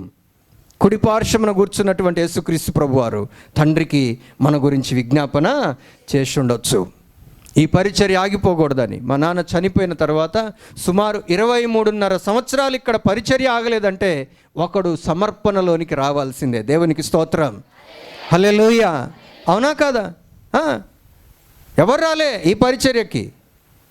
ఇక్కడ పని చేసినటువంటి సేవకుడు, ఈ చర్చి కట్టినటువంటి వాడు ఎందుకో నాకు అప్పగించేశాడు ఈ పరిచర్య. ఎన్నో ఒడిదుడుకులు, అవన్నీ చెప్పకూడదు, చెప్పడానికి కూడా అలివి కావట్లేదు కొన్నిసార్లు. ఎందుకంటే కొంతమంది వ్యక్తుల పేర్లు, కొన్ని పరిస్థితుల పేర్లు బయటికి చెప్పాల్సి వస్తుంది, చెప్పలేను. అందుకని ఈరోజు మిమ్మల్ని బ్రతిమలాడుతున్నాను, దయచేసి గమనించండి. దేవుని యొక్క నిత్య ప్రణాళికలో ఉండకుండా సైతానుగాడు ప్రతి దినము కూడా ఏదో ఒక ఆటంకాన్ని, ఒడిదుడుకుని నా జీవితంలోనికి తీసుకొని వచ్చాడు. ఆయన కృప నన్ను నడిపిస్తూ వచ్చింది. అయితే ఆదాముని చూసారా? 930 సంవత్సరాలు బతికున్నాడే. దేవుడే కదా ఆయన అన్ని రోజులు బతికిచ్చింది. 930 సంవత్సరాలు బతికున్నటువంటి ఆదాము పట్ల ఉన్న దేవుని ప్రణాళిక ఎంత పొడుగుందో మనకు తెలుసా? నేను సేవలోనికి అడుగు పెట్టాను, అసలు ఏం సేవ చేయాలో అర్థం కావట్లేదు నాకు. అలాంటి పరిస్థితులలో సరే పాస్టర్ని అయ్యా, వేరే ఊరికి వెళ్ళాను, అక్కడ సువార్త చేశాను, 10 మందిని దేవుళ్ళలోనికి నడిపించడానికి దేవుడు భాగ్యం ఇచ్చాడు.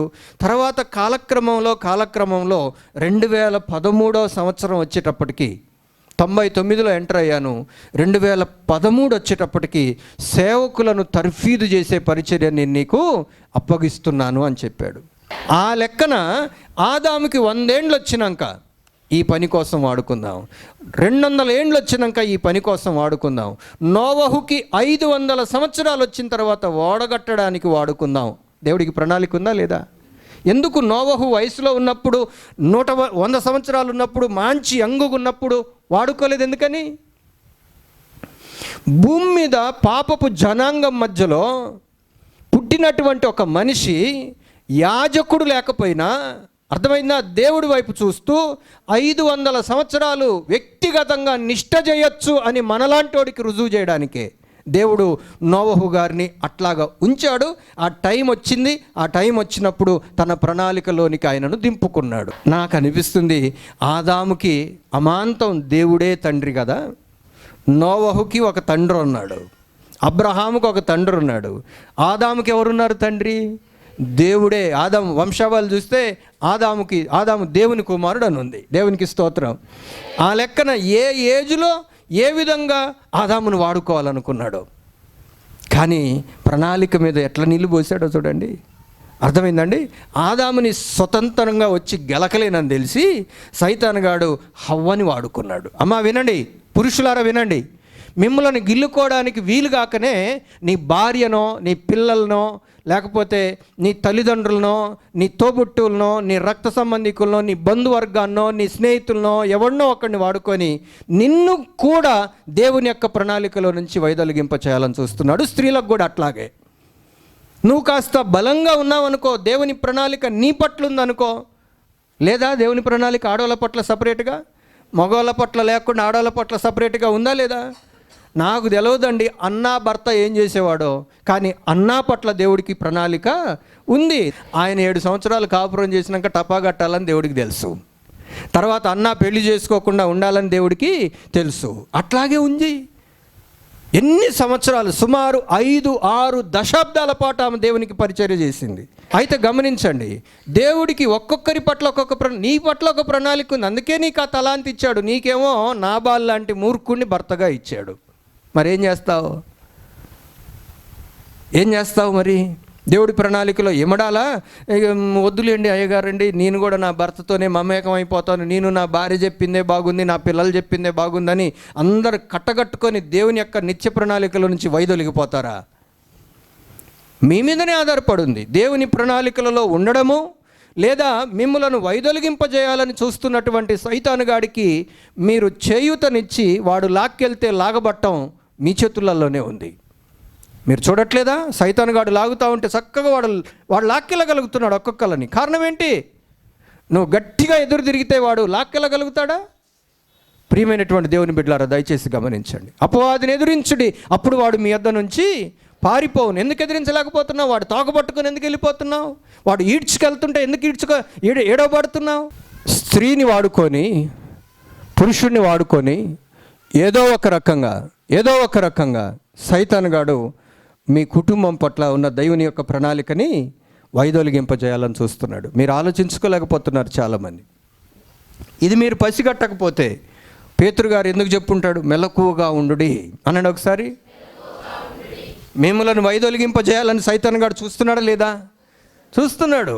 మిమ్ములను ఎట్టి పరిస్థితులలో దేవుని యొక్క ప్రణాళికలలో ఇమ్మడకుండా చేయాలనేదే వాడు కంకణం కట్టుకొని తిరుగుతున్నాడు. ఆదామును పడేశాడా అండి? పడేశాడు. మీకు వివరంగా చెప్పడానికి మరి సమయం సరిపోవట్లేదు, కానీ మీరు ఈ పండు తిన్న రోజున చచ్చిపోతారని చెప్పాడు. సైతానుగాడు వచ్చి ఏం చెప్పాడు? 3వ అధ్యాయంలో 2వ వచనం, 4వ వచనం, అందుకు సర్పము మీరు చావనే చావరు. చాలండి. దేవుడేమో చస్తారని చెప్తే సైతానుగాడు ఏం చెప్తున్నాడు? చావనే చావరు. ఇప్పుడు చూడండి, ఒక చిన్న మాట అండి. సైతానుగాడు ఆదాము జీవితంలో ఎంటర్ అయ్యాడా? హవ్వ జీవితంలో ఎంటర్ అయ్యాడా? మాట్లాడా? ప్రోత్సాహపరిచాడా? కబుర్లని చెప్పాడా? ఇప్పుడు నీ జీవితంలో సైతానుగాడు ఎంటర్ కావట్లేదా? నీకు మహిమ ఉంది. ఇప్పుడు నీ పట్ల ఒక ప్రణాళిక ఉంది. ఆదాము పట్ల ఒక ప్రణాళిక ఉంది. హవ్వ పట్ల ఒక ప్రణాళిక ఉంది. ఇద్దరు మహిమలో ఉన్నారు. ఇద్దరికి సిగ్గు తెలియదు. ఇద్దరు దేవుని స్వరూపంలో ఉన్నారు. వాళ్ళని చూడండి సైతానుగాడు ఎంత టార్గెట్ చేశాడో. చెడగొట్టాడా లేదా? చెడగొట్టాడు. సర్వనాశనం చేశాడు. చూడండి తర్వాత జరిగింది ఏంటో మీ అందరికీ తెలుసు. వాళ్ళిద్దరు పండు తిన్నారు, తర్వాత వస్త్రాలు లేవు, వాళ్ళకి సిగ్గు కలిగింది, ఆకులతోని కచ్చడాలు చేసుకున్నారు, దాచుకున్నారు. దేవుడు వచ్చాడు, దేవుడు వాళ్ళని ప్రశ్నించాడు, విషయం ఒప్పుకున్నారు. ఎవరికి పెట్టాల్సిన శాపం వాళ్ళకి దేవుడు పెట్టాడు. వాళ్ళు వాస్తవానికి ఏదేనులో ఉండి బతకాల్సిన వాళ్ళు, అంతేనా? ఏదేను తోటలో ఉండి బతకాల్సిన వాళ్ళ కదా? ఇప్పుడు 3వ అధ్యాయంలోనికి ఒకసారి రండి. 3వ అధ్యాయం 23వ వచనం. దేవుడైన యెహోవా అతడు ఏ నేల నుండి తీయబడినో దాని సేద్యపరచుటకు ఏదైనా తోటలో నుండి అతని పంపివేశాను. చూడండి ఆ మాట ఎంత భయంకరంగా ఉందో. ఏదైనా తోటలో నుంచి అతనిని పంపివేశాను. అమ్మా అందరు ఇటు వినాలి. నీ పట్ల దేవుడికున్నటువంటి ప్రణాళికను దేవుడు ఇప్పుడు ఏం చేసేసాడు? ఆ ప్రణాళికలో నుంచి నిన్ను తీసివేశాడు. ఆదాము పట్ల దేవుడికి ఒక ప్రణాళిక ఉంది, హవ్వ పట్ల ఒక దేవుడికి ఒక ప్రణాళిక ఉంది. దేవుడు ఎందుకో భరించలేకపోయాడు. తన మహిమను వాళ్ళకి ఇచ్చాడు, తన కృపనిచ్చాడు, అధికారం ఇచ్చాడు, సమస్తాన్ని ఏర్పాటు చేశాడు. చక్కగా దీర్ఘకాలిక ప్రణాళికలలో వాళ్ళిద్దరిని ఇమిడింపజేస్తే వాళ్ళు పోయి సైతానుగాడితో మాట్లాడుకుంటూ కూర్చునేటప్పటికీ సైతానుగాడి మాటలను పాటించడానికి, సైతానుగాడు చెప్పినటువంటి మాటలను వాళ్ళు నమ్మడానికి ఎప్పుడైతే వాళ్ళు ఇష్టపడ్డారో, మీలో చాలామంది ఉన్నారండి, అందరు నా వైపు చూడండి, నేను చెప్తాను, నీతోనే మాట్లాడుతున్నా ఈ రోజున. నీ పట్ల దేవుడికి ఒక ప్రణాళిక, నీ కుటుంబం పట్ల దేవుడికి ఒక ప్రణాళిక, నీ పిల్లల పట్ల ఒక ప్రణాళిక, దీర్ఘకాలిక ప్రణాళిక దేవుడు చెప్తే నువ్వు దాన్ని వినిపించుకోకుండా ఇప్పుడేం తెలుసు నీకు? ఇప్పుడేం తెలుసు? చిన్నప్పుడే అర్థమైపోతుందా? ఏలీకి సమూయేలు గారు రాజులను అభిషేకించే ప్రవక్త అవుతాడని తెలుసా? వచ్చిన రోజునే మాట్లాడాలి మీరు. ఇప్పుడు చిన్న చిన్న పిల్లలు ఉన్నారు, చిన్న అమ్మాయిలు ఉన్నారు, చిన్న అబ్బాయిలు ఉన్నారు. వాళ్ళని పట్ల మీరు పిలిచి అడగండి, పెద్దగా అయ్యాక ఏమవుతారంటే నేను అయ్యగారిని అవుతా అంటాడు. నేను అయ్యగారిని అవుతా అంటాడు. అయ్యగారు అవుతా అంటే ఎట్లా అవుతాడు? ఏ అయ్యగారు అవుతాడు? ఎంత బలమైన పాస్టర్ అవుతాడు? మనకు తెలియదు. ప్రియమైనటువంటి దేవుని బిడ్డలారా, దయచేసి గమనించండి. ఈరోజు మేము బ్రతిమలాడుతున్నాను, వారి పట్ల దేవుడికి ఉన్నటువంటి ప్రణాళికలు ఎంతో గొప్పవి. కానీ సైతాను వాళ్ళను టార్గెట్ చేసేసాడు. ఓహో, 900 సంవత్సరాలు ఎన్ని రోజులు బతికించాలనుకుంటున్నాడో ఈ మనిషిని, ఇంకా భవిష్యత్తులో ఏ రోజున ఏ పనులు చేయించుకోవాలనుకుంటున్నాడో ఈ మనిషిని ఉపయోగించుకొని ఈ దేవుడు అని అనుకొని ఆదిలోనే, ప్రారంభంలోనే ఆదాము పట్ల, హవ్వ పట్ల ఉన్నటువంటి ప్రణాళికలను చల్లబరి చేశాడండి, చెడగొట్టాడండి. అమ్మా, ఈ రోజున మీ పట్ల, మీ పిల్లల పట్ల దేవుడికి ఉన్నటువంటి ప్రణాళికలను ఏమిట్లో ఏం కాకముందే నాశనం చేయాలని చూస్తున్నాడు చూడండి. రేపొద్దున దేవుడి ముందు నిలబడ్డప్పుడు తేలుతాయి. వాస్తవానికి మీ పిల్లల్ని ఇట్లా చేయాలనుకున్నాను, మిమ్మల్ని ఇట్లా చేయాలనుకున్నాను, నీ భర్తని ఇట్లా చేయాలనుకున్నాను, నీ భార్యని ఇలా చేయాలనుకున్నాను, కానీ మీరు సమ్మతించలేదు, మీరు అంగీకరించలేదు, మీరు దాంట్లో ఇమడలేదు, మీరు నా మాటని పట్టుకొని వేలాడలేదు, మధ్యలో వచ్చినటువంటి వాళ్ళ మాటలు మీరు విన్నారు, భిన్నాభిప్రాయాలకు మీరు చెవియొగ్గారు. అందుకనే ఇదిగో మిమ్ములను ఈ విధంగా నేను చేయలేకపోయాను అని దేవుడు అంటే సిగ్గుపడేది మనం కాదా? ఒకసారి ఆలోచించండి నా ప్రియమైన దేవుని బిడ్డలారా, ఆలోచించండి. ఈరోజు నేను బ్రతిమలాడుతున్నాను, దేవుని యొక్క ప్రణాళిక నీ పట్ల, నీ పిల్లల పట్ల ఉంటే దాన్ని చెడగొట్టడానికి సైతానుగాడు ఆది నుంచే ప్రారంభిస్తున్నాడు. వెళ్ళగొట్టెను. చూసిండండి బైబిల్ గ్రంథంలో చూస్తే 24వ వచనంలో, అప్పుడు ఆయన ఆదామును వెళ్ళగొట్టి, చూడండి ఏం మాట అది, వింటున్నారా? ఏం చేశాడంట? ఎక్కడికి? యాడికి పోతే నాకేంది, ఇంకా నా ప్రణాళికలో అయితే లేడు, నా తోటలో అయితే లేడు, నా ఉద్దేశంలో లేడు, నా ప్రణాళికలో లేడు. అవుట్ ఆఫ్ గాడ్స్ విల్, దేవుని యొక్క చిత్తానికి బయట. ఏం చేస్తావు నువ్వు? 900 ఏళ్ళు బతికావు, పిల్లల్ని అన్నావు, అయిపోయింది అంతే. కానీ మహిమ ఉందా? లేదు. ఈరోజున ప్రియమైనటువంటి దేవుని బిడ్డలారా, ఇక్కడున్న మీ అందరికీ మనవి చేస్తున్నాను, ఒక చిన్న మాట మిమ్మల్ని అడగాలనుకుంటున్నాను. ఆదాము హవ్వల పట్ల దేవుడికి అద్భుతమైనటువంటి దీర్ఘకాలిక సంకల్పాలు ఉండేవా లేవా? పోయిందా లేదా? అది నీ పట్ల ఉన్నాయా? సైతానుగాడు ఇన్వాల్వ్ అయ్యి ఎట్లయితే అక్కడ చల్లబరిచాడో నీ మీద కూడా బరుస్తాడు. జాగ్రత్త. ఇది మొదటిది. ఇక రెండో విషయాన్ని నేను చెప్తాను, వినండి. ఇదే ఆదికాండం 15వ అధ్యాయం ఒకసారి తీయండి, వింటారా? 15వ అధ్యాయము 12 నుంచి 16 వరకు చదువుకుందాం. ప్రొద్దుగ్రుంకబోయినప్పుడు అబ్రహామునకు గాఢ నిద్ర పట్టెను. భయంకరమైన కటిక చీకటి అతని కమ్మగా ఆయన, నీ సంతతి వారు తమది కాని పరదేశమందు నివసించి ఆ దేశపు వారికి దాసులుగా నుందురు. ఎప్పటి సంగతి చెబుతున్నాడో చూడండి. నీ సంతతి వారు తమది కాని పరదేశమునందు నివసించి ఆ దేశపు వారికి దాసులుగా ఉందురు. వారు 400 ఏండ్లు వీరిని శ్రమ పెట్టుదురు. ఎన్నేండ్లు? 400 ఏండ్లు. మాట్లాడాలి ఒకసారి. ఎవరికి చెప్తున్నారు ఈ మాట? దేవుడు అబ్రహాంకి పిల్లలు పుట్టారా? పుట్టలే. ఇంకా అసలు పిల్లలే లేరు, పిల్లలు పుట్టలేదు. అబ్రహాంకి పిల్లలు పుడతారంట. ఆ సంతానం అభివృద్ధి పొందుద్దంట. వాళ్ళు పోయి వేరే దేశంలో పరాయి దేశానికి పోయి ఆ దేశస్తులకు దాసులు అయిపోతారంట. ఎన్ని సంవత్సరాలు ఉంటారంట అక్కడ? 400 సంవత్సరాలు అట్లనే బానిసల్లాగా బతుకుతారంట. తర్వాత వీరు ఎవరికి దాసులవుదరో ఆ జనమునకు నేనే తీర్పు తీర్చుదును. తరువాత వారు మిక్కిలి ఆస్తితో బయలుదేరి వచ్చెదరు. నీవు క్షేమముగా నీ పితరుల యొద్దకు పోయేదవు. మంచి వృద్ధాప్యమందు పాతి పెట్టబడదువు. అమోరియుల అక్రమము ఇంకను సంపూర్ణము కాలేదు గనుక నీ 4వ తరము వారు ఇక్కడికి మరలా వచ్చెదరని నిశ్చయముగా తెలుసుకొనుమని అబ్రాహాంతో చెప్పాను. హల్లెలూయా. ఏ తరం వస్తుంది అన్నాడు? 4వ తరం వస్తుంది 400 ఏండ్ల తర్వాత అన్నాడు. అమ్మ వింటున్నారా? ఎన్ని తరాల తర్వాత? 400 సంవత్సరాల తర్వాత, 400 సంవత్సరాల తర్వాత, 4 తరాల తర్వాత అప్పుడు 4వ తరం వస్తుంది. 4వ తరం వస్తుంది ఇక్కడికి అన్నాడు. అబ్రహాము అనండి ఒకసారి. ఇస్సాకు, యాకోబు పిల్లలు. ఇది ఎన్నో తరం? ఇక్కడికి వచ్చింది ఎవరు? మళ్ళీ కానాన్లోనికి 12 గోత్రాల వాళ్ళు వచ్చారు. అవునా కాదా? అబ్రహాంకి ఎప్పుడు చెప్పాడు ఈ విషయం? 400 సంవత్సరాలు, 420 సంవత్సరాలకు ముందు చెప్పాడండి. అబ్రహాంకి మోషేకి మధ్యలో ఉన్న పీరియడ్ 430 సంవత్సరాల వ్యవధి, 420 సంవత్సరాల వ్యవధి. అయితే ఒక చిన్న మాట మీకు అమ్మ వినాలి, మీరు కొంచెం పాయింట్ మిస్ కాకూడదు. ఇక్కడ బయలుపరిచాడా దేవుడు? ఏమని? 400 సంవత్సరాల తర్వాత వస్తాడని. ఇది సైతాన్ గాడికి తెలుసా తెలియదా? ఎప్పటికైనా సరే ఇశ్రాయేలీల్ని ఐగుప్తీయులకి బానిసలుగానే ఉంచాలి. వీళ్ళు దేవుని బిడ్డలు కాబట్టి వీళ్ళని ఇంకా ఇట్లనే ఉంచాలనేది సైతాన్ గాడి యొక్క ప్రణాళిక. అర్థమవుతుందా? రాజుగారు ఆలోచించాడు. నేను అన్ని రిఫరెన్స్లు ఇద్దాం అనుకున్నాను కానీ సమయం అయిపోయింది. నేను త్వరగా వెళ్తున్నాను, కాస్త ఆలోచించండి. అయితే ఇక్కడ మీరు అర్థం చేసుకోవాల్సిన విషయం ఏంటంటే, ఇశ్రాయేలీలు ఇంకొక 80 ఏండ్లయితే యెహోవా దేవుడు అబ్రహాముకి చెప్పిన 400 సంవత్సరాలు పూర్తిగా వస్తున్నాయి. బాగా వినండి. అప్పటికి 320 సంవత్సరాలు అయింది వాళ్ళు బానిసలుగా ఉండబట్టి. వినాలండి, 320 సంవత్సరాలు అయిపోయింది అప్పటికే వాళ్ళు బానిసలుగా ఉండడం బట్టి ఇశ్రాయేలీలు ఐగుప్తుకి. ఇంకొక 80 సంవత్సరాలు అయితే ఏమవుతుందో తెలుసా?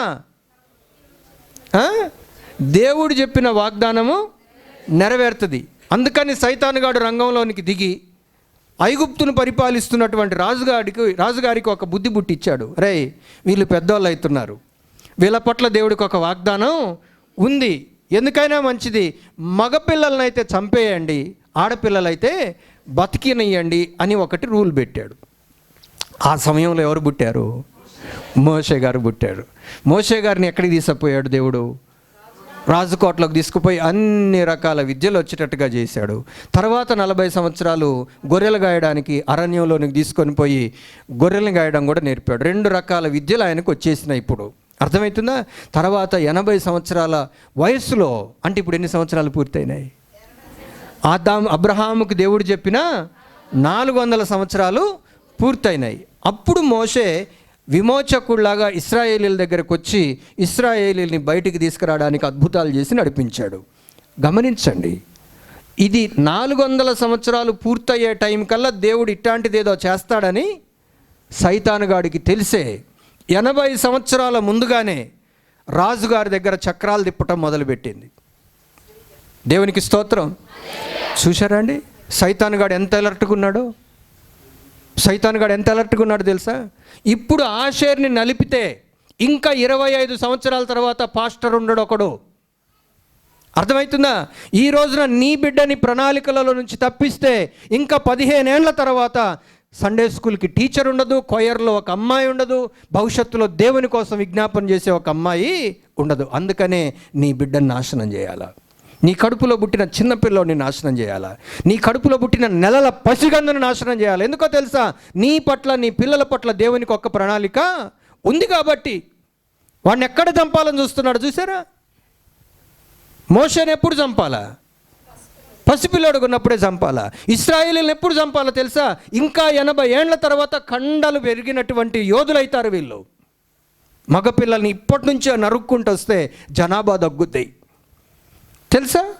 అందులో భాగంగానే మోషే గారిని దేవుడు పుట్టించాడు. నా దేవుడు ఎంత చక్కటి పకడ్బందీగా అమ్రామ్కి యొకెబద్దికి ఆ నాలెడ్జ్ ఇచ్చాడో తెలుసా? అతడు సుందరుడై ఉండుట చూచి నా తల్లిదండ్రులందరికీ ఒక మనవి చేస్తున్నా, నీ పిల్లోడు చక్కటి ప్రార్థన చేస్తుంటే, నీ కూతురు చక్కటి దైవాసక్తి కలిగి ఉంటే, నీకు దేవుడి ప్రణాళిక అర్థమై వాళ్ళని దాచగలుగుతున్నావా? జమ్ముపెట్టులో నువ్వు దాచగలిగి దేవుని ప్రణాళికకి అనువుగా నువ్వు వాళ్ళని తయారు చేయాలనే సంకల్పమే నీకుంటే, వాళ్ళను సురక్షితమైనటువంటి స్థలాలకు తీసుకొని వెళ్ళి సకల విద్యా సంపన్నులుగా దేవుడికి పనికొచ్చే పాత్రగా దేవుడికి చేసుకోవటం రాదా? భ్రష్టులైపోతున్నారు తల్లిదండ్రులు. నీకు మోషే కథ తెలుసు, మోషే తల్లిదండ్రుల పేర్లు తెలుసు, కానీ బుద్ధి రాలే నీకు. ప్రణాళికలో లేరు మీరు ప్రణాళికలో లేకపోగా మీ కుటుంబం పట్ల అత్యున్నతమైనటువంటి దైవ సంకల్పం ఉందని దేవుడు బయలుపరిచిన మీరు తీసుకునే నిర్ణయాలు ఎట్లున్నాయో తెలుసా? మహా అంటే ఏం చేస్తారు? మీ పిల్లల్ని ఒక గవర్నమెంట్ ఉద్యోగస్తుడికి ఇచ్చి పెళ్లి చేస్తారేమో. మహా అంటే ఏం చేస్తారు? లక్షాధికారిని చేస్తారేమో, కోటీశ్వరిని చేస్తారేమో. కానీ దేవుని ప్రణాళికలో ఉండేటట్టుగా అయితే మీ వల్ల కాదు చేయడం. దేవుడు ఏదో పిలుచుకున్నాడు కదా, ఉండని రాదండా. సైతాన్ గారు చూసారా? మీ పిల్లలలో దూరి, మీ పిల్లల మనస్తత్వాలలో దూరి, మీ పిల్లల స్నేహితులలో దూరి, వాళ్ళ క్లాస్మేట్స్లలో దూరి, వాళ్ళ పెద్దమ్మలలో, పెద్దనాన్నలలో, మేనమామలలో దూరి, లేనిపోని అన్నీ వాళ్ళకి చెప్పి, లేని ఆశలు పుట్టించి, ప్రియమైనటువంటి దేవుని బిడ్డలారా, వాళ్ళని ఎట్లా సైతాను కైవసం చేసుకోవాలని చూస్తున్నాడో చూసారా మీరు?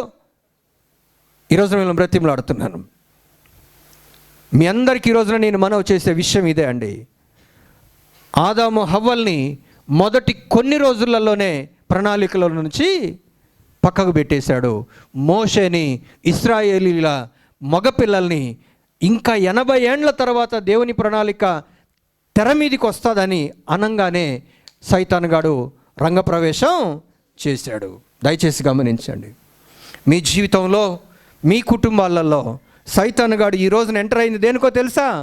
ఇంకా దశాబ్దం తర్వాత దేవుని ప్రణాళిక చెడగొట్టడానికి, ఇంకా 2 దశాబ్దాల తర్వాత దేవుని యొక్క ప్రణాళిక చెడగొట్టడానికి, ఇంకా 80 సంవత్సరాల తర్వాత దేవుని ప్రణాళిక చెడగొట్టడానికి. ప్రియమైనటువంటి దేవుని బిడ్డలారా, నన్ను దేవుడు దూరం పోనీయదలుచుకోలే.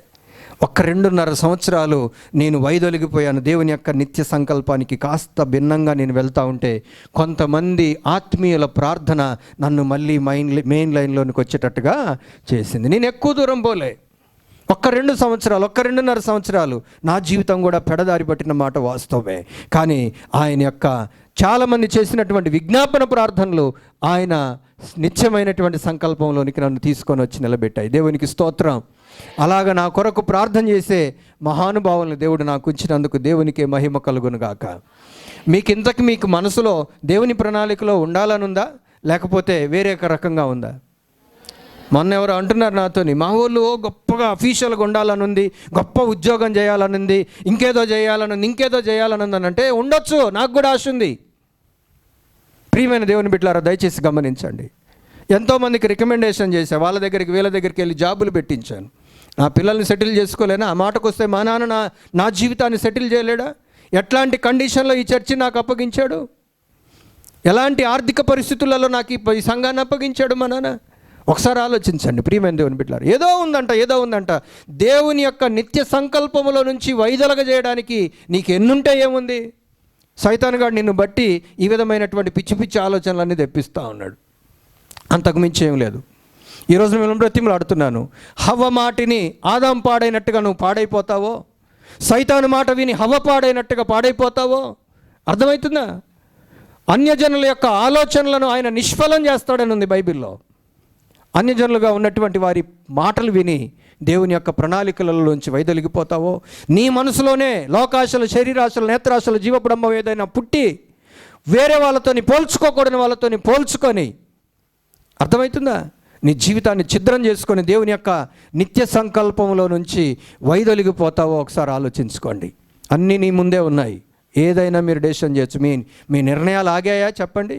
మీ నిర్ణయాలు దైవ సంకల్పానికి వ్యతిరేకంగా పోతే మీరు మాంసం తినటం బంద్ చేశారా? బట్టలు వేసుకోవటం బంద్ చేశారా? సౌకర్యాలు అనుభవించడం ఏమన్నా బంద్ అయ్యాయా?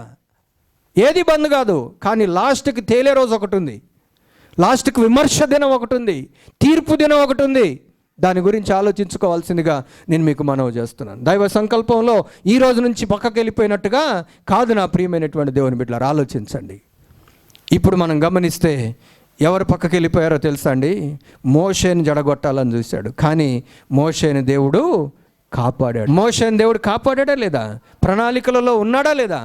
అద్భుతమైనటువంటి ప్రణాళిక, అద్భుతమైనటువంటి ప్రణాళిక. నీవు కూడా నేను కూడా మనల్ని సైతాను ప్రారంభ దశలోనే దేవుని యొక్క అమోఘమైనటువంటి సంకల్పంలో నుంచి వైదొలగింప చేయాలని ప్రయత్నం చేస్తూ ఉంటే మనం నిలబడగలిగితే, మన పిల్లల్ని మనం నిలబెట్టుకోగలిగితే, అర్థమవుతుందా? మనం దేవుని ప్రణాళికలలో ఉన్నటువంటి మనుషులమని మోషే గుర్తెరిగినట్టుగా గుర్తెరిగి మనం పారిపోవాల్సిన స్థలానికి పారిపోకపోతే, మోషే తీసుకున్నాడు మంచి నిర్ణయం. దేవుని ప్రజలతో నిందే బెటరు. వీళ్ళు ప్రణాళికలలో ఉన్నటువంటి వారు. ఓహో, నేను అబ్రహాం సంతానాన్న. ఆయనకు సకల జ్ఞానం తెలుసు కదా. ఐగుప్తీయుల చరిత్ర తెలుసు, ఇశ్రాయేలీయుల చరిత్ర తెలుసు, ఐగుప్తీయుల దేవుళ్ళ గురించిన సత్తా తెలుసు, జీవము గల దేవుడైన యెహోవా సత్తా కూడా మోషేకి తెలుసు. అందుకనే దేవునితో, దేవుని బిడ్డలతో, దేవుని ప్రణాళికలలో ఉండడానికి తీర్మానం తీసుకొని ఐగుప్తుని విడిచిపెట్టి దూరంగా పారిపోయాడు. అందుకే తీసుకొని రావాలనుకున్నటువంటి నిత్య ప్రణాళికలోనికి దేవుడు అతన్ని తీసుకొని వచ్చాడు. మీరు ఇంతకు ఎటువైపు పరుగులెత్తుతున్నారు? దేవుని వాడుకోవాలనుకున్నటువంటి ప్రణాళిక వైపునకు పరుగులు తీస్తున్నారా? విరుద్ధమైనటువంటి దిశలో పరుగులు తీస్తున్నారా? ఆలోచన చేయాల్సిందిగా నేను కోరుతున్నాను. ముగింపులో ఇంకొకటి చెప్పి నేను ముగిస్తాను, వినండి, మీకు ఈజీగా అర్థమవుతుంది. అయిపోయింది, మోషే గారి పీరియడ్ అయిపోయింది. తర్వాత యేసుక్రీస్తు ప్రభు గురించిన ఒక ప్రవచనం తెర మీదకి వచ్చింది. యేసుక్రీస్తు ప్రభు నరావతారిగా భూమి మీద పుట్టకముందు యెషయా గ్రంథం 9వ అధ్యాయం 6వ వచనం చదవనక్కర్లే, మీ అందరికీ తెలుసు. ఏలైనగా మనకు శిశువు పుట్టెను, మనకు కుమారుడు అనుగ్రహింప. తెలిసిన వాళ్ళు చెప్పండి అండి దయచేసి. ఆయన భుజం మీద రాజ్యభారం ఉండును, ఆశ్చర్యకరుడు, ఆలోచనకర్త, బలవంతుడైన దేవుడు, నిత్యుడగు తండ్రి, సమాధానకర్తయగు అధిపతి అని అతనికి పేరు పెట్టబడును. తర్వాత 7వ వచనం చదవండి. ఇది మొదలుకొని ఇక్కడి నుంచి వినాలా. యేసు ప్రభు పుట్టక ముందు సుమారు 600 సంవత్సరాల ముందు చెప్తున్నాడు ఈయన. అమ్మా వింటున్నారా? ఇంకా యేసయ్య విమోచకుడు, రక్షకుడు, ప్రజలను పరిపాలించేవాడు, దావీదు సింహాసనం మీద నిత్యం కూర్చునేవాడు ఇంకా రాలే, ఇంకొస్తాడు, పుడతాడు. ఆ ప్రవచనం నెరవేర్పు కోసం ఎదురు చూస్తున్నారు మనుషులు ఆ రోజులలో. యెషయా ప్రవచనం చెప్పేశాడు. 7వ వచనం చదువుకుందాం. ఇది మొదలుకొని మితి లేకుండా దానికి వృద్ధియు క్షేమమును కలుగునట్లు సర్వకాలము దావీదు సింహాసనమును రాజ్యమును నియమించును. న్యాయము వలనను నీతి వలనను రాజ్యమును స్థిరపరచుటకు అతడు సింహాసనాసీనుడై రాజ్య పరిపాలన చేయును. నిత్యము రాజ్య పరిపాలన చేసేవాడు పుడతాడు. ఎక్కడ కూర్చుంటాడు ఈయన? దావీదు సింహాసనం మీద కూర్చుంటాడు. అప్పుడు సైతాను గాడికి ఏమవుతుంది? వాడిని పాతాళంలో బంధిస్తాడు. ఈ ప్రవచనం ఎప్పుడైతే ప్రజల మీదికి పలికాడో సైతాను గాడికి అలర్ట్ అయిపోయాడు. ఓహో, యెషయా ప్రవక్త ప్రవచనం చెప్పేశాడు, రేపు నెరవేరుతుందా, వచ్చే వారం నెరవేరుతుందా, ఎల్లుండి నెరవేరుతుందా, ఎప్పుడు నెరవేరుతుందో తెలియదు, నేను అలర్ట్గా ఉండాలి అనుకున్నాడు. మొత్తాన్ని అప్రమత్తం చేయటం మొదలుపెట్టాడు. సరే, అలాగది కొనసాగుతూ ఉంది. కొంతమంది కన్యకలుగా ఉండిపోతున్నారు, ఎందుకంటే కన్యకకు పుడతాడనే అది ఉంది కాబట్టి. ఒక పక్కన దేవుని యొక్క మెస్సయ కోసం ఎదురు చూస్తూ ఉంది సమాజం. ఒక పక్క సైతానుగాడు చక్రం తిప్పటం మొదలుపెట్టాడు. అదేంటో తెలుసా? రాజు హేరోదు పరిపాలించే రోజులలో యేసు ప్రభు పుట్టనే పుట్టాడు. ప్రవచన నెరవేర్పు ప్రకారం ఒక మనిషి తెర మీదికి వచ్చేసాడు. అందరూ వినండి. అయితే సైతానుగాడు ఏం చేశాడో తెలుసా? జ్ఞానులు అనుకుంటే జ్ఞానులు వచ్చి ఈ హేరోదు దగ్గరకు వచ్చి హేరోదుతో ఏం మాట్లాడుతున్నారో తెలుసా? రాజా హేరోదా, యూదులకు రాజుగా పుట్టినవాడు ఎక్కడున్నాడో చూడటానికి వచ్చాం అన్నారు. వీళ్ళు వచ్చింది జ్ఞానులు అజ్ఞానపు మాటలు మాట్లాడరు. ఏంటో జరుగుతుంది అనుకున్నాడు. అప్పుడు మళ్ళీ యెషయా ప్రవక్త ప్రవచనాలు ఏమైనా గుర్తుకొచ్చుంటాయి. కాస్త అవగాహన కలిగిన వాళ్ళు, శాస్త్రం తెలిసినటువంటి వారు, పాండిత్యం తెలిసినటువంటి వారు, వేరే వాళ్ళందరూ కూడా విద్యావంతులందరినీ కూడా సమకూర్చాడు. అసలు ఏంటి వీళ్ళు చెప్పే విషయం ఏంటి అని అడిగితే వాళ్ళు కూడా ఏం చెప్పారో తెలుసా? అయ్యా, నిజంగానే మనకు ప్రవక్తలు ఉన్నారు కదా, ప్రవక్తలు ప్రవచించినటువంటి గ్రంథాలలో ఇట్లాగే ఉంది, యోదయ దేశంలోనే బెత్లెహేములోనే పుడతాడని ఉంది అని వాళ్ళు కూడా చెప్పారు. ఇక చూడండి, గుండె డాక్కు అన్నది. ఇప్పుడు ఏం చేయాలి? ఇప్పుడు వాళ్ళు ఏం చేయాలంటే రాజకీయ పరంగా ఆలోచించారు, లౌక్యంగా ఆలోచించారు. అమ్మ వినండి, ఆత్మీయమైన విషయాలను మీరు లౌక్యాన్ని తీసుకొచ్చి ఆలోచిస్తారు ఒక్కోసారి.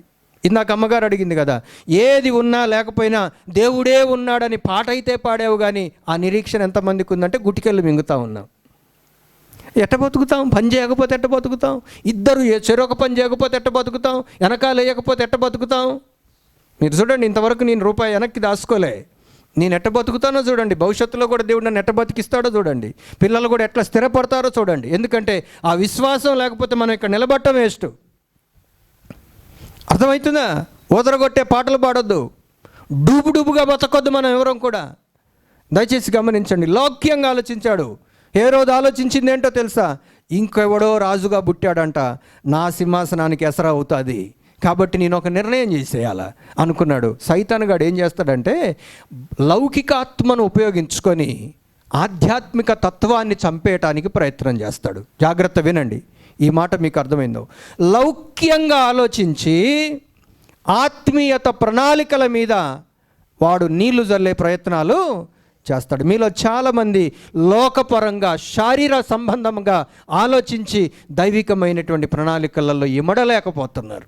మీరు పరిశీలన చేసుకోండి. మనిషిలాగా ఆలోచిస్తే దేవుని మార్గంలో మీరు నడవలేరు.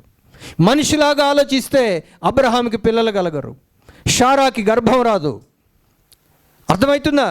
దేవుడు బయలుపరిచినటువంటి సంకల్పాలన్నీ కూడా దైవిక శక్తిని ఆధారం చేసుకొని మనం విశ్వసించి ముందుకు వేయాలి.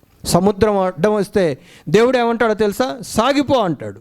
ఎట్టపోతారు సముద్రం అడ్డం ఉంటే? కాలు లేపడం మొదలు సముద్రం విచ్ఛిన్నం కావడం మొదలైంది, సముద్రం పాయలు కావడం మొదలైంది. దేవుని పనులన్నీ కూడా అలాగే ఉంటాయి. నేను వేరేగా మీకు చెప్పనక్కర్లేదు. నా ప్రియ దేవుని బిడ్డలారా, ఒకసారి ఆలోచించండి. ఇక్కడ మనం గమనించాల్సింది ఏంటో తెలుసా? రాజు తీర్మానం చేసేసాడు, మగపిల్లలందరినీ చంపేయండి అన్నాడు. అర్థమవుతుందా? మగపిల్లలందరినీ చంపేయండి అన్నాడు. 2.5 సంవత్సరాల లోపలందరినీ చంపేయండి అన్నాడు. ఎందుకు? సైతానుగాడు ఆ బుద్ధిని ఎందుకు తీసుకొని వచ్చాడు? దావీదు సింహాసనం మీద కూర్చుండేవాడు కూర్చోకూడదు, నిత్యత్వ పరిపాలన చేయకూడదు, 1000 ఏళ్ల పరిపాలన చేయకూడదు. సైతానుగాడు ఉనికి ఇంకా భూమి మీదనే ఉండాలి, ఇంకా 100 మందిని 1000 మందిని వాడు నాశనం చేయాలి.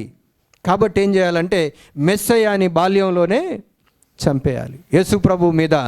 యేసు ప్రభు యొక్క శిలువ యాగాన్ని జరగకుండా చేయటం కోసం 2.5 సంవత్సరాల వయసులోనే యేసు ప్రభుని చంపాలనుకుంది. యేసు ప్రభు సేవలోనికి వచ్చినాక యేసు ప్రభుని ఎత్తైన కొండ శిఖరం మీదకి తీసుకొని వెళ్ళి మనుషులు నెట్టేసి చంపాలనుకున్నారు. అదొక ప్రయత్నం జరిగింది. యేసు ప్రభు 40 రోజులు ఉపవాసం ఉన్నప్పుడు యేసు ప్రభుని నానా రకాలుగా దానికి వశం చేసుకోవాలని చూసింది. తాను అప్పర్ హ్యాండ్లోనికి వెళ్ళిపోవాలి, దేవుణ్ణి కాస్త దిగువ స్థానంలోనికి దింపాలని సైతానుగాడు ముమ్మారు ప్రయత్నం చేశాడు. ఎక్కడ కూడా దేవుడు తన తండ్రి చిత్త సంకల్పంలో నుంచి పక్కకి వెళ్ళిపోయే నిర్ణయాలు ఏవి కూడా చేయలేదు. ఆరాటపడలే, ఆవేశపడలే, రెచ్చగొట్టినా రెచ్చిపోలే యేసు ప్రభు వారు. అర్థమవుతుందండి? తండ్రి చిత్తము చేయుటయే నాకు ఆహారం అని అన్నాడు. దేవునికి స్తోత్రం. ఈరోజు మిమ్మల్ని బ్రతిమలాడుతున్నాను, నీ పట్ల దేవుడికున్న ప్రణాళికలని ఎన్నిసార్లు నాశింపజేయాలని ఇప్పటికి దాడి జరిగిందో చెప్పగలవా? మీకు ఒకటి తెలుసా అండి, మీరు వెనక్కి వెళ్ళి చూసుకుంటే లెక్కలేనన్ని సార్లు. నన్ను అడిగితే నేను చెప్తాను, బైబిల్లో ఉన్న రికార్డ్స్ కొన్నే. నన్ను అడిగితే నేను కొన్ని చెప్తాను. నా జీవితంలో నన్ను పాస్టర్గా ఉండకుండా, నన్ను మీ సంఘానికి ఈ సంఘానికి పాస్టర్గా ఉండకుండా చేయడానికి ఎన్నిసార్లు దాడి జరుగుతుందో, ఎన్నిసార్లు సైతానుగాడు రాళ్ళు ఇసిరేస్తున్నాడు, ఎన్నిసార్లు మాటలు ఇసిరేస్తున్నాడు, ఎన్నిసార్లు మనోదుఖాన్ని కలగజేస్తున్నాడు, ఎన్ని ఒత్తిడులు తీసుకొస్తున్నాడు. ప్రియమైనటువంటి దేవుని బిడ్డలారా, ఆయన నిత్య సంకల్పంలో నుంచి నిన్ను నన్ను వైదొలగజేయడానికి సైతానుగాడు ప్రయత్నం చేస్తున్నాడు. ఆ మాటకు వస్తే లాస్ట్కు పేతురును కూడా వాడుకున్నాడు సైతానుగాడు. ఏమని తెలుసా? అయ్యా, నీకు ఈ సిలువ వద్దు, ఏమొద్దు, అవన్నీ నీకు దూరమగునుగాక అంటే యేసుప్రభు ఏమన్నాడు తెలుసా? సాతానా, నా వెనుకకు పో అన్నాడు. దేవుడు పెట్టినటువంటి గిన్నె నేను తాక్కుందునా? ఆయన ఇచ్చినటువంటి పాత్రలో నేను త్రాగకుందునా? నేను అది చేయడానికే కదా భూమి మీదకి వచ్చింది అని అన్నాడే తప్ప ఆయన నిత్య సంకల్పంలో నుంచి వైదొలిగిపోయినటువంటి వాడు కాదని మీకు జ్ఞాపకం చేస్తున్నాను. ఎందుకు ఈ మాటలు మీకు జ్ఞాపకం చేశానంటే, అబ్రహాము జీవితంలో 400 సంవత్సరాలని ముందే ఎలా పెట్టాడు యెహోవా దేవుడు. కరెక్ట్గా 400 దగ్గర పడుతుందనగానే సైతానుగాడు తెర మీదకి వచ్చి ఒక్కొక్క మనిషిని చంపుకుంటూ దేవుని యొక్క నిత్య సంకల్పము తెర మీదికి రాకుండా చేయాలని ప్రయత్నాలు చేశాడు. అర్థమవుతుందా?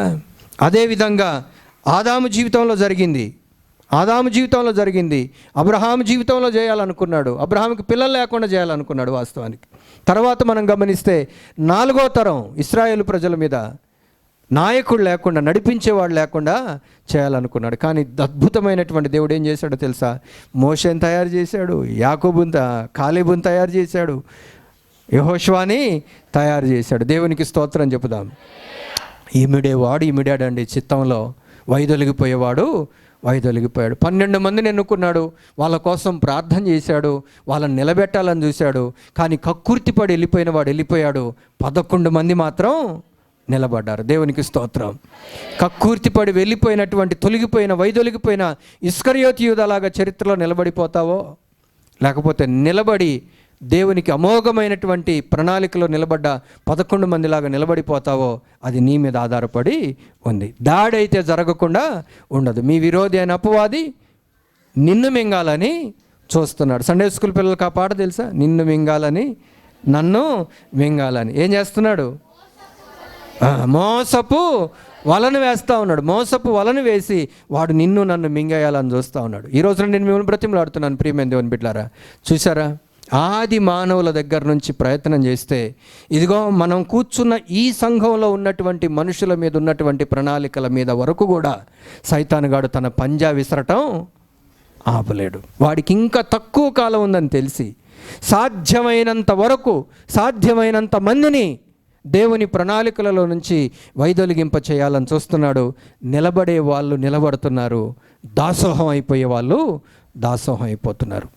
ఈ మాటలన్నీ, ఈ చరిత్ర విషయాలన్నీ మనం తలపోసుకున్న తర్వాత ఒక మంచి తీర్మానం తీసుకుందాం, ఒక మంచి నిర్ణయానికి కిందికి వద్దాం, ఒక మంచి అవగాహన కిందికి వద్దాం. అదేంటంటే, మన మీద సైతానుగాడు ఎవరిని మింగుదునా అని గర్జించు సింహం వలె నిన్ను నన్ను కైవసం చేసుకోవడానికి చూస్తున్నాడు. నువ్వు అలర్ట్గా ఉండకపోతే, ఏ రూపంలో నుండి వచ్చి నా పట్ల దేవుడుకున్నటువంటి ప్రణాళికను చెడగొట్టాలని చూస్తున్నాడు అని కనిపెట్టుకొని తిరగకపోతే, నువ్వు కూడా ఒక ఇస్కరియోతు యూదాలాగానే అయిపోతావు. నువ్వు కూడా హవ్వాలాగా అయిపోతావు. నువ్వు కూడా ఆదాములాగా అయిపోతావు. వెనక్కి తిరిగి చూసుకుంటే ఏదేనులో ఉండవు. నువ్వు పరమ ఏదేనులోనికి నీవు ప్రవేశించలేవు. జాగ్రత్త. నీ పట్ల, నీ కుటుంబం పట్ల, నీ పిల్లల పట్ల దేవుడికున్నటువంటి అమోఘమైనటువంటి ప్రణాళికలు ఏవో నువ్వు నమ్ము, విశ్వసించు, గుర్తుపట్టు.